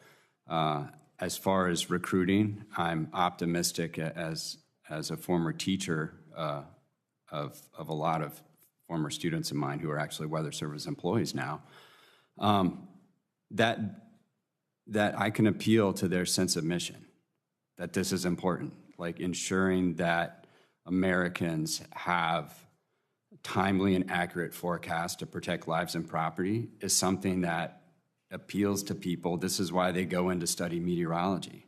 So you're going to commit to making sure they get this accurate information? Yes. Okay, and I guess along those lines, Mr. Jordan, I just addressed these stronger storms that we know are a scientific fact, warming climate, and if confirmed, will you advocate against attempts to limit information sharing on the impacts of climate? Because I don't know how we're going to respond to these storms if we pretend it's not happening. Thank you for the question, Senator. So yes, I would let the science drive the decision making. Okay, very good. And how will you ensure that NOAA is able to maintain, improve its extensive observing networks and infrastructure that you mentioned in your testimony? Thank you for the question, Senator. So in the planning of these major acquisitions, these observing networks, these are large scale items that span many fiscal years. It's important to ensure that we don't have gaps in those systems, our satellites and likewise. So working with the department and in Congress here to ensure that there's funding to continue those programs. Okay, thank you. When I first got to the Senate, I was on the ocean subcommittee, Dr. Jacobs, and I realized I was the only one without an ocean on the subcommittee, but then I remembered it also included the Great Lakes, and we have Lake Superior, which is, of course, superior to any ocean. So we have incredible research going on out of Duluth with our Great Lakes Observing Center. We have incredible research going on through the Minnesota Sea Grant and education. And so I just want people to remember that the inland lakes, we have more than 10,000 despite our license plate. We have 15,000. We have Lake Superior. This research is also important. Could you address that and whether you will support the continuation of these inland sea grants? Yeah, so actually the lakes are a big driver in weather, like lake effect, snow, and things like that. And also I know that the harmful algal blooms are really important for folks in the lakes. So continuing that research, obviously, if confirmed, is a very high priority. Okay, very good. Thank you. Just last, Mr. Kumar, I, like many of my colleagues, have addressed letters, specifically Representative Clyburn and Senator Lujan and I led a letter about the BEAD program. It was a more recent one, but there's ones going back, and if you will commit to get these letters answered. Thank you for the question, Senator. If confirmed, yes, I will commit to making sure to work with my colleagues to get you accurate and timely responses. And last, Secretary Lutnick announced that the Trump administration is going to relaunch the Tech Hubs program. He and I discussed this when he was in my office. I also discussed it with the deputy, and they're going to plan a new round of selection in early 2026. We are one of the tech hubs in Minnesota, but we did not get funded despite being one of the premier, this is back in time, as you know, places for medical device development and the like. and in the Midwest or in the entire country. Will you work with me and my staff to look at the MedTech 3.0 program in Minnesota? Thank you for the question, Senator. Absolutely. If confirmed, I know our EDA team is very active on working with offices to make sure they have the most up-to-date information on the new competition, and would be happy to work with your office. And then just last, not a question, I'll put it in writing, Rural Export Center, which is out of Fargo, but I'm always friends with our neighbors, and a big priority for me and Senator Hoeven. So I hope you'll look at that as well. Thank you. Thank you. Senator Young. Welcome all. Dr. Jacobs, my colleagues have talked about the benefits emerging technologies can provide. For instance, how quantum computing can better track and predict the movements of severe weather patterns, how AI may predict when another event may occur, and other applications. I'm working on reintroduction of several bills with my colleagues, and the impetus is advancing our technological leadership and capabilities in emerging technologies. Outside of what's been discussed here already, what other benefits do these emerging technologies promise to deliver? And how do you plan to work across the department and other executive agencies as applicable to make sure these deliverables are recognized? Thank you for the question, Senator. So one of the things that we haven't talked about today that I think is really fascinating and I would love to be a focus is edge computing. And I say that because as the satellites on orbit become more sophisticated and the sensors have higher resolution data, the files become larger. And downlinking those files takes time. Moving that data takes time. And weather is a very time-sensitive capability to do these forecasts. So we have to get the data as fast as we can. And to the extent that it's possible to do edge computing on orbit to process that data before it's downlinked, I think would be a huge step forward. What do you anticipate needs to be done in this area? Do we need to assemble kind of a strategy to or a broader effort? I'll let you explain or unpack for us what needs to be done. I think some of this can be tested on the ground. I also think that there's a lot of capabilities that have been developed on the classified intel side where the data itself might be classified, but the process of compressing or sending the data might not be. So to repurpose those on the civil side would be an interesting thing I would like to work on. Would you work with me on that priority? Absolutely. Should you be confirmed? Okay, great. I'm a member of the Intelligence Committee as well as the Commerce Committee, so there may be some synergies there. Thank you. Continuing with you, Doctor, I'd like to turn to IUU fishing. Illegal, unreported, and unregulated fishing, or IUU fishing, isn't just an environmental issue, though it is, of course, that. It also undermines our economic security and our national security. It affects American fishermen, especially in the Gulf of America, who are often competing with illegally operating Mexican fishing vessels. In addition, we have to contend with a broader pattern of illegal maritime activities by state and non-state actors from the People's Republic of China and Russia. They continue to engage in unregulated fishing that will impact our allies and the rest of us in a negative way. And so it's our responsibility to protect American fishermen from these violations, to hold other nations accountable to the same standards of maritime law and sustainability that we uphold. How do you plan, Doctor, on coordinating with offices and other departments or agencies like the State Department or Coast Guard to effectively counter this issue at home and abroad? Thank you for the question. So countering this is a huge priority. Obviously, seafood competitiveness and reducing the seafood trade deficit is a big priority. So combating IUU is essential to accomplishing that. would love to work, if confirmed, with the Coast Guard, with the Navy, particularly in the Pacific, where there's a lot of false flag vessels doing illegal fishing, in our EEZ and other countries' EEZs where they're not flagged to be fishing. Tracking these ships when they turn off their transponders, traveling around, a lot of times there's other sort of nefarious things like human trafficking that's going along with this IUU. You know, as well as we were mentioning earlier, the poaching of red snapper in the Gulf of America.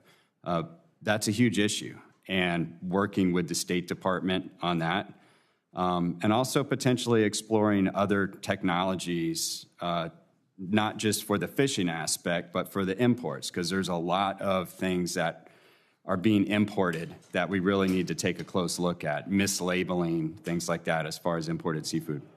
Yeah, I think you hit on an important but often under-discussed component of this, which is the businesses themselves that will supply us seafood. They need to bring more transparency to their supply chains and ensure that they're not procuring seafood that has been obtained illegally. But I hope to work with you on this as well. Do you commit to doing so, should you be confirmed? If confirmed, absolutely. Okay. And then lastly, how do you see regional fisheries management organizations, or RFMOs, fitting into this equation?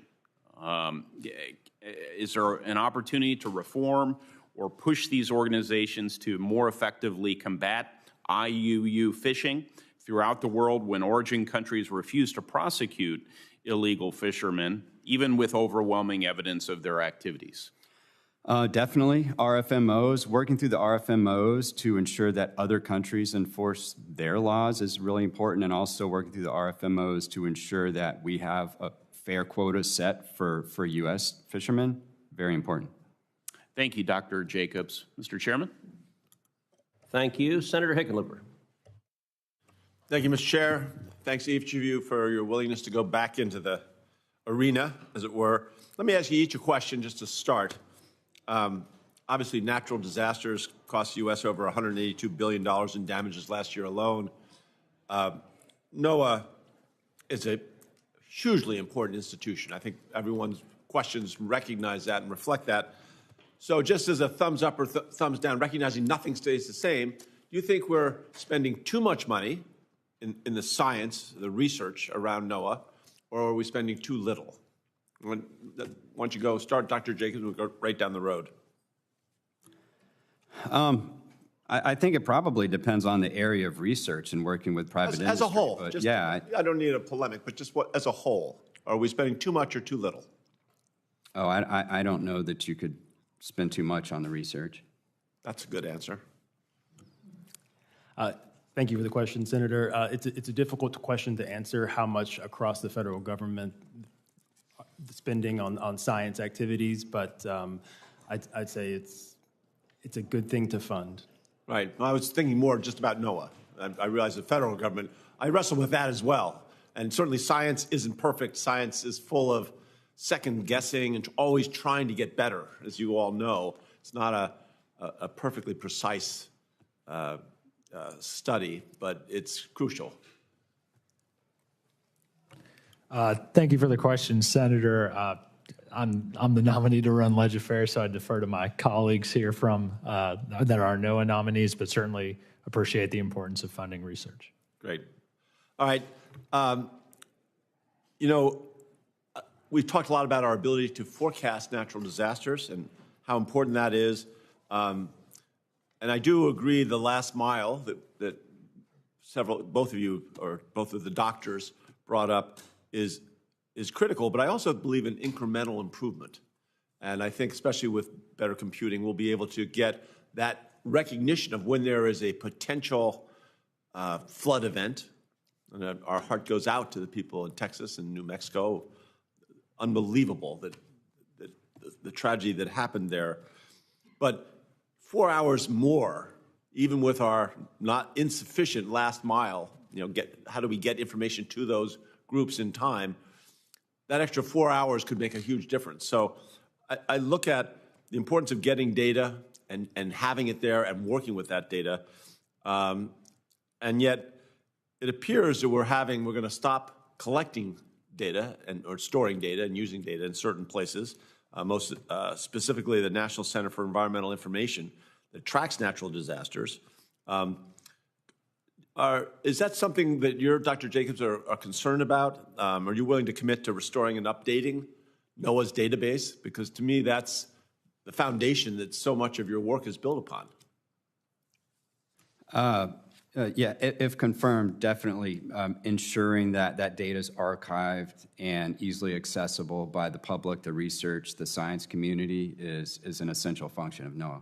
Right, and at some point we'll get to, in terms of predicting disasters, be able to incorporate soil moisture, soil conditions, I mean, all these other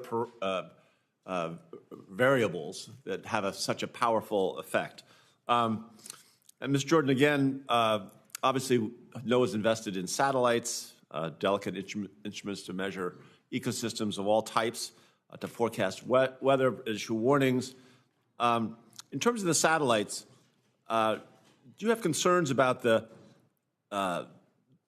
recent efforts to limit the costs around that collection of data and making sure that the recent announcement the Defense Meteorological Satellite Program is going to terminate data collection and the sharing of that data later this month? That's you, Dr. Jacobs. Sorry. Oh. I was just asking about the Defense Meteorological. Yeah, so DMSP for decades has been a really important program. It's my understanding that the funding for this was terminated back in 2015, but the atmospheric science community has had the benefit of these sensors that have lasted well beyond their lifespan. And there's a couple of ways to backfill this. So first of all, the sounding data, there are other instruments that NOAA operates from AMSUA, ATMS. I think what's probably of more interest in the hurricane forecasting community is the imager data. So the microwave imagers. Right. So there's a follow-on program to this. It's my understanding, and again, I'm not in the agency yet, but I still know a lot of this because I work with the community. The follow-on program, they already have an asset on orbit. It's producing data. I believe NOAA is going to get access to that pretty soon. Right. I also think that there's potentially other capabilities out there. So there's, like, the European Space Agency has some of these assets as well. Right. So data sharing. So yeah, it's extremely important. Appreciate that, and I'm out of time, but I do want to, I won't be able to come back for a second round of questions, but I'm going to submit in writing some of the questions about the cooperative institutes that you guys all work with that I think are so important. We have a couple, Colorado State University, University of Colorado, where you've got the institutions and graduate students and PhDs all working together, kind of helping you expand your effort. And then also the fire weather test bed that NOAA has, based in Denver, to increase wildfire resilience by researching and doing all that work around wildfire. So God bless you all for all your work. It is so crucial to the safety and of most of our, well, all of our country. I yield back to the chair. Thank you. Senator Fetterman. Thank you, Mr. Chairman. Hello, Dr. Jacobs. Hi. I'm from Pennsylvania, and I'm sure you're familiar with Lake Erie. You know, I love Erie. Erie is a very special part of my state, and now for me, Lake Erie is such incredibly important economic engine and major cultural amenity for Pennsylvania. Tourism in Erie brings in over $1.2 billion and supports more than 15,000 jobs. And now for me, the tourism, it's driven because of the beauty. If anyone here in the room's ever been to Presque Island, and it's one of the most remarkable parks in the country. And I'm not saying that as just a booster. I'm saying that it actually is true. And my family swims in Lake Erie, so we have a lot of skin in that game too. So protecting and making Erie more and more clean and pure. So for me, the NOAA's Office of National Marine Sanctuaries is working to designate Lake Erie as a national marine sanctuary. And of course, I fully support that, and know people that live in Erie support that. And today I was just asking to see if you support that or would like to commit or work with my office to see this happen quickly. If confirmed, I'd love to work with you in your office on that. Right, that's wonderful. And then now, some people, maybe my colleagues, may not be aware of lake effect snow. So I'm an amateur. So I would describe it as when colder air sweeps over warmer water of Lake Erie, and that can drop 3 feet of snow really in a short amount of time. Is that inaccurate? Your science is correct. Yeah. It's heat flux driven. Yeah. So for me, and now if you live in Erie, 18 inches doesn't even make the news, really. Rarely. And that's I mean, I live in Pittsburgh. We don't even. It's so different. It's very, very specific to that region because of lake effect snow. And if you're from Arizona, you're like, have no idea what that means. but I remember there was one Christmas time that I think 55 inches dumped on Erie quickly in about 24 to 36 hours. So of course, NOAA is very important. So for me, and it's been brought to my attention that the National Weather Service that oversees Erie doesn't have a meteorologist. I believe that. So for me, even if it's like a part-time thing, I think it's reasonable when you can have 3 feet of snow from those things. So I'm just seeing perhaps I support having a meteorologist even part-time from a savings perspective for there. So just if you have any thoughts. I don't know the exact staffing levels at your office, but I'll definitely get back to you on the numbers. And if confirmed, I definitely commit to making sure it's staffed up. Yeah, great. That's great. And I yield. Okay, thank you. Thank you. Senator Markey. Thank you, Mr. Chairman. For decades, NOAA has collected and made public information on how many extreme weather-related disasters caused by more than $1 billion worth of damage. In the 1980s, the U.S. experienced a weather or climate disaster that caused more than $1 billion in damage every 4 months, on average. Now, in our climate change era, our communities are hit by a disaster of that magnitude on average by every 3 weeks. So, Dr. Jacobs, I appreciated our conversation on this yesterday. Do you stand by your statement that you made to me yesterday that NOAA's data on billion-dollar disasters should be made available to the public? So the data that NOAA collects to produce that, yes, I think that's a really important thing. No, thank you. And that's great to hear. Back in May, the Trump administration announced that it was going to start burying that information and stop informing the public about the cost of weather disasters. And I appreciate your commitment. The administration is fighting disasters the only way they know how, by denying they even exist. And the only problem solved by burying weather data is the Trump administration's PR problem. But that's all that's buried. The actual information should be out there so the public can see how much worse these storms are as each decade is unfolding. So, Dr. Jacobs, do you think that climate-focused research, data, and grant programs are relevant to NOAA's mission to understand the health of coastal and marine resources and predict our marine environments?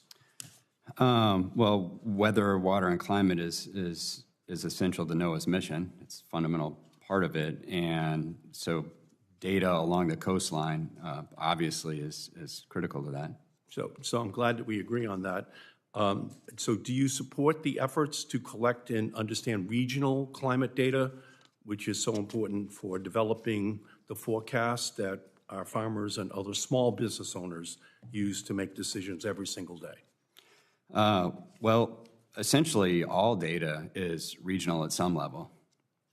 Right, I know that, but do you agree that there should be a continuation of the collection of the data? Collecting of data, observations is a core essential to NOAA's mission. Yeah, so, and that's absolutely critical as well, because it's too bad that President Trump's budget uses the exact language on climate research as a justification to kill that exact program at NOAA. And frankly, I'm shocked that an agenda that that would, cause such problems could even be talked about in the era that we're in right now. Dr. Jacobs, the Trump administration wants to cut NOAA's budget by 27%. No climate, weather, Sea Grant, Ocean Labs, many other programs exempted. Dr. Jacobs, yes or no, do you support these cuts? Yes, I support the president's budget. Dr. Jacobs, do these cuts improve the weather readiness of our country? The cuts I believe you're referring to, a lot of that work is being transitioned in from the research side to the operations side. So the National Weather Service, the National Ocean Service, their mission essential functions will continue. I have a disagreement with you. A 27% cut is going to have an impact because there's a definite ripple effect that occurs when that kind of funding is slashed, because of weather readiness without funding is an hallucination. You can't cut something by 27% even as the storms are enhanced as each year goes by without having that additional capacity. So I do not agree with you on that issue. And finally, Mr. Jordan, in 2012, Senator Inhofe wrote a book called The Greatest Hoax: How the Global Warming Conspiracy Threatens Your Future. The next year, you adopted the social media handle at The Greatest Hoax as a reference to that book. Is that correct? So thank you for the question, Senator. That particular name came about while I was earning my master's degree. I appreciate that. Can you explain why you chose and kept The Greatest Hoax as your online identity based upon Senator Inhofe's book? What was the joke in that? So there is no joke. It was a young man's attempt at wit, and there's really no deeper meaning. They came about contemporaneously, and that's about it. No, I appreciate that. But if you want to be a comedian, you should maybe go to open mic night at the local club, because this is serious business. And The Greatest Hoax is not in any way a joke. It's an attempt to undermine legitimate climate science, undermine those who lead on weather, those who lead on protecting our oceans. So it just says to me that all the rest of us have to get more serious if The Greatest Hoax is your handle, because that is not where our country should be. Thank you, Mr. Chairman. Thank you. Senator Baldwin. Thank you, Mr. Chairman. And Mr. Chairman, if I may, I wanted to start by taking a moment of personal privilege to say I heard your remarks about your visit to Camp Mystic, and they were heartfelt, closing with the Hunt store, which is now Hunt Strong. I just want to let you know that our prayers, my prayers, go out to all the folks impacted by the tragedy in Kerr County and throughout Central Texas. And may I say, I should have led with that as well. I heard your comments. Brilliant and heartfelt. Thank you. Dr. Jacobs, Wisconsin feels the impact of increasingly severe weather events like flooding, tornadoes, and drought. And NOAA weather and satellite services are more important now than ever. In particular, farmers in Wisconsin depend upon the agency's data to decide when to plant. And our shipping and fishing industries rely on it to plan safe routes and travel schedules. NOAA data is vital for the safety and economic security across the Midwest and the Great Lakes region. So if confirmed, will you commit to reversing the gutting of NOAA's weather resources by restoring satellite services and staffing in particular? If confirmed, definitely making sure staffing is a top priority, and also satellite data, both the procurement of it, access to it, utilization of it is also essential top priority. Thank you. And thank you for our meeting prior to this hearing today. I wanted to put on the record something we talked about. So if confirmed, will you ensure that high-quality weather and climate data remains both freely and publicly accessible to everyone that relies on it? Thank you for the question. Yes, if confirmed, it's my belief that this data should be readily accessible by the public. I want to take a moment to small, tight budgets while delivering enormous environmental and economic returns. And I would like to thank the people who lead this work in my home state of Wisconsin. Dr. Jacobs, the Great Lakes are a vital resource, not just for industry, but for the 40 million people who rely on them for their drinking water. NOAA plays a major role in protecting the lakes alongside its federal, state, tribal, and local partners from invasive species, from flooding, and harmful algal blooms. If confirmed, will you work on restoring and fully funding coastal programs that most impact our Great Lakes, including the Sea Grant, the Coastal Zone Management Program, the Estuarine Research Program, and marine sanctuaries that are doing this work right on the ground every day? Thank you for the question. If confirmed, would love to work with you on this going forward. I actually went home last night and read up on lampreys after our conversation. And what did you learn? Stuff I didn't really want to think about. Same here. These are obviously very, very important to you and your state as well as to NOAA, and I would look forward to working with you on this. Very good. Mr. Kumar, I am concerned that the President's fiscal year 26 budget proposal eliminates funding for the EDA, which among many other critical functions runs the Tech Hub program that was enacted through the bipartisan CHIPS and Science Act. As we discussed, Wisconsin has a tech hub focused on personalized medicine and biohealth technology, key areas for improving patient care and competing with China. The future of the Tech Hub program is too important to leave in question. So will you commit to keeping Congress updated on Commerce's plans for the Tech Hub program, and will you be responsive when we have questions? Thank you for the question, Senator, and I enjoyed our discussion yesterday on this topic. I know the Secretary sees this as a very important program. And yes, if confirmed, I'm committed to working with you and ensuring the EDA team works with you to ensure you and your office have all the necessary information on tech hubs. And just to reiterate, the EDA program is proposed to be closed, so it'll be hard to have them be the ones to be of contact. I need to know from you that you will keep Congress informed of where it's rehoused if that is a successful proposal on the part of the President. Absolutely. If confirmed, I will work with you in your office. Okay, and I'd like to close by reiterating my frustration with the lack of communication from the Commerce Department regarding dismantling of the Minority Business Development Agency. It's really unacceptable that the Secretary has been unresponsive to Congress as he takes away the resources for small businesses that we built up on a bipartisan basis. So if you're confirmed, I sincerely hope this will change. Thank you. Dr. Jacobs, President Trump has made it a national priority to expand offshore oil and gas production.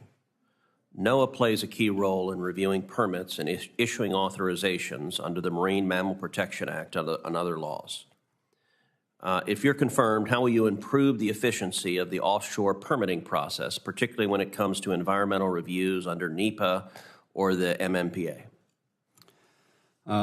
Thank you for the question, Senator. If confirmed, I'll work with the White House to find efficiencies to unlock America's energy potential, consistent with the executive order of Unleashing American Energy. Mr. Jordan, a persistent challenge within NOAA has been the siloed structure of its line offices, which has resulted in research projects stalling or never transitioning into operational use.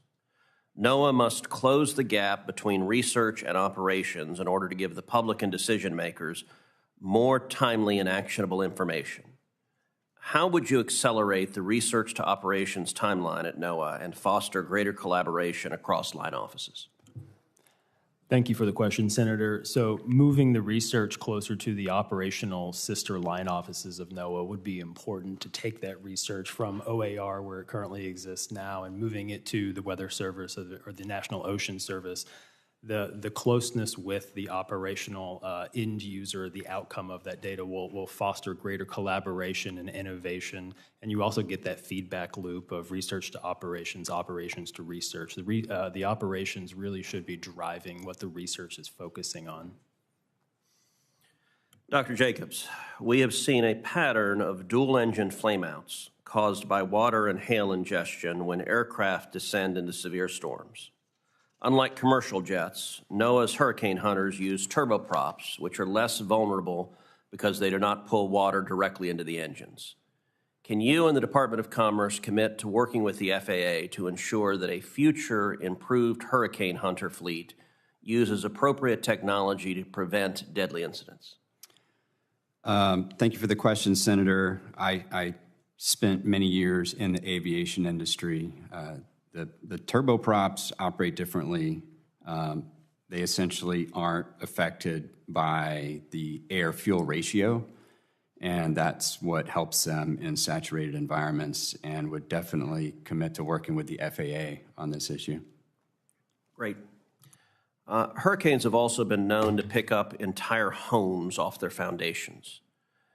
How big would a drone need to be to navigate through a hurricane, and to your knowledge, is such a drone available? Well, I think, thank you for the question. There's probably two capabilities. One would be flying against the wind and one flying with the wind. So for the last couple of years, one of the things that NOAA's been doing is deploying small drones inside of the hurricane to fly around, but they're a foot or two long. There's other potential opportunities to fly above the hurricane and deploy things through the hurricane. I think it's to be determined if we can actually fly one through the hurricane, but I have been in conversations with a couple of companies that are interested in potentially testing some capabilities. And in your judgment, what are the benefits of artificial intelligence for improving weather forecasting? The primary benefit, in my opinion, is computational efficiency. Even if the artificial intelligence can't do something better, if it can do it faster and more efficiently, I think it's worth using. Okay. Senator Sullivan. Thank you, Mr. Chairman. Mr. Jacobs, looking forward to meeting with you. And I missed a lot of the hearing because we're marking up the defense bill, but I want to look forward to working with you, particularly on NOAA's jobs. In my state, in Alaska, NOAA does really, really important work. And I've appreciated the Trump administration's executive order on restoring American seafood competitiveness. You know, and I talked to Secretary Lutnick about this, our fishermen often get the raw end of the deal, right? If you're like a farmer, a high-tech Silicon Valley guy, or a Wall Street guy, the American government takes care of you, right? If you're, and you know, those are all important, particularly our farmers, nothing against them. But when you're a fisherman, a lot of times it's like, hey, good luck, right? And so our fishermen don't ask a lot. They ask a few basic things from the federal government: robust fish surveys to inform accurate stock assessments, and the timely promulgation of regulations to open up the fisheries. Right? Unfortunately, NOAA, and this was during Biden for sure, they didn't do stock assessments. They were going on doing all their kind of other stuff. They got a lot of money, but they weren't doing the basic blocking and tackling of stock assessments. How much fish is in certain parts of the ocean, and how much can we fish it, knowing that we want sustainable, environmentally sound fisheries, okay? I've been worried, and then when the Deputy Secretary of Commerce was here during his confirmation hearing, I let him know about my concerns that the Trump NOAA guys aren't doing it either. And it's not good, right? You got a basic job to do. So I need your commitment right now, if you get confirmed, and you and I are gonna have a long talk about this when you come see me in my office, but you gotta do this, right? And you can't cut staff who do this work. If you don't do surveys, guess what happens? The great American fishermen that I represent, by the way, my state's the superpower of seafood. Over 2/3 of all seafood harvested in America, commercial, subsistence, sport, 2/3 comes from Alaska. So if and when you get confirmed, you're gonna be spending a lot of time in Alaska. But, right? Absolutely. Yeah, good, okay. But my point is, if you don't do the surveys, then the science is kind of crimped, and people say, well, we're not sure what you can do, and it limits their ability to actually go fish. So I want your view on that. I'm sure Senator Cantwell's already hit you up on it, but this is so important, and I'm a little concerned that the Department of Commerce under Secretary Lutnick is not doing it either, and it's unacceptable. You guys got to commit to me. And don't do like Biden did. They got all this money, and then they never did surveys either. They did all their other stuff. I don't know what the hell they did with the money. But commit to me on this right now, because it's really important. This is going to be a main part of your job. In, first 6 months, I've been really concerned. And gosh darn it, we're not asking a lot. Do the science, do the surveys. During COVID, people were making up, oh, we can't go out, it's too dangerous. No, go do the surveys. Can you talk a little about that and make a commitment to me and my fishermen that you will get out and do the damn surveys, right? It's really, again, we don't ask for much. It's basic blocking and tackling that NOAA is supposed to do. And I don't know why it's a problem right now. It shouldn't be a problem in the Trump administration. I need you to focus on it and commit to me right now to do it. Thank you for the question. So if confirmed, absolutely, stock assessments and surveys is a top priority. We wouldn't be competitive in the seafood industry if we don't do those, because understanding, for example, the status of pollock stock is essential for setting the quotas. And I understand and appreciate your concerns, and if confirmed, very, very high priority. Good. I appreciate that. We have a lot of issues. The bycatch issue is an issue. I was just up on the Yukon River. There's no fishing again on the Yukon. I was up, my wife's family has a fish camp on the Yukon River. There's no king fishing again. We need to get to the bottom of what's happening to our salmon runs. I had legislation, my Alaska Salmon Research Task Force Act, which was passed. NOAA did some good work, but we have some runs in Alaska that are doing great. Bristol Bay, Sockeye Run, other iconic runs in Alaska, king runs on the Yukon to Kuskokwim. They're cratering, and that really hurts people. More than just food security, it's culture for our native communities. Can you commit to me to continue to work, getting the best science, the best minds on why we're seeing in certain parts of Alaska these dramatic crashes in our salmon runs and why that's happening, and take action to help us return to what everybody in Alaska and America wants, strong, vibrant salmon runs?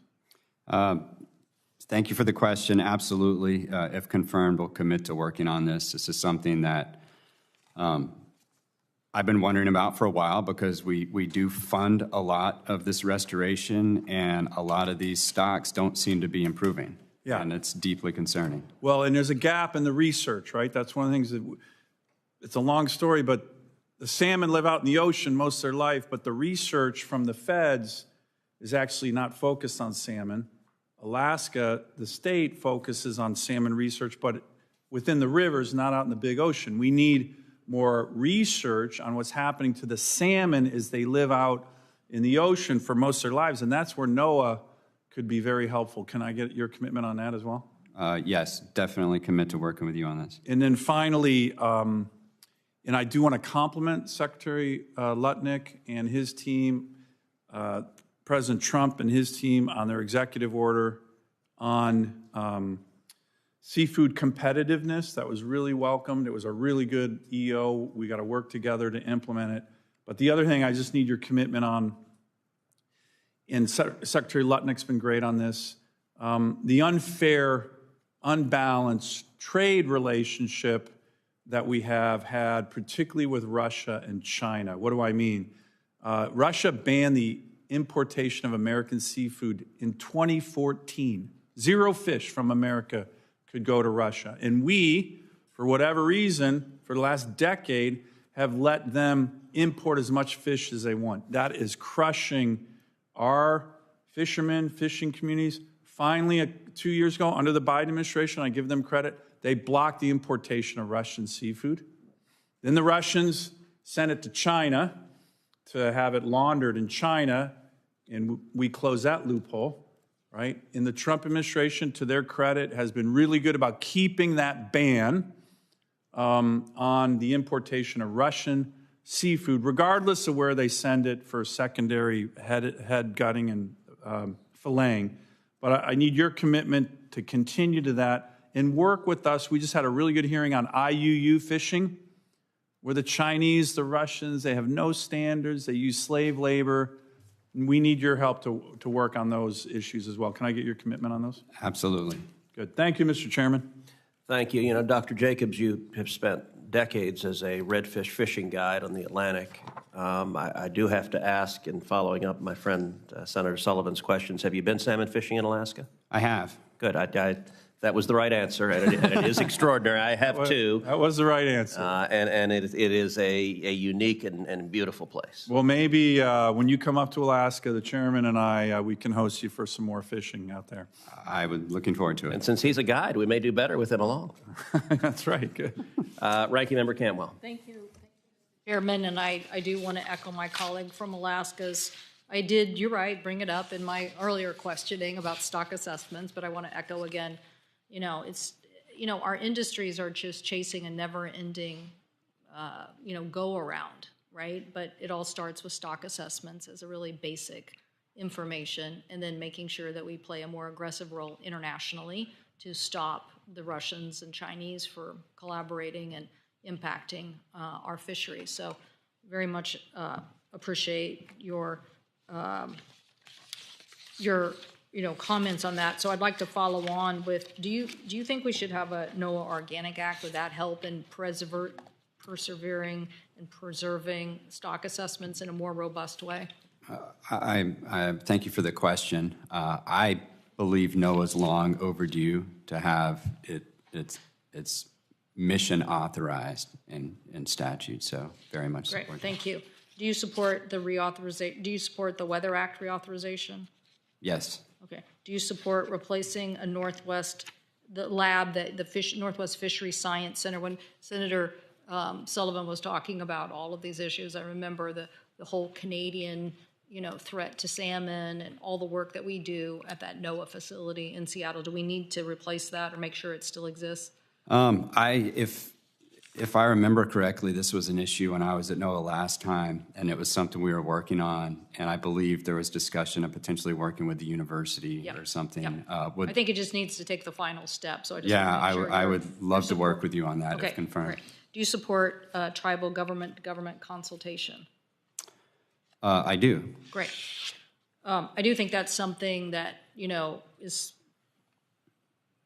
not an ongoing effort. We get it. We understand it with 29 tribes in the Northwest. We get what tribal to government government-to-government consultation means. But I do think from time to time agencies forget this, and certainly I think even in the last administration they forgot this.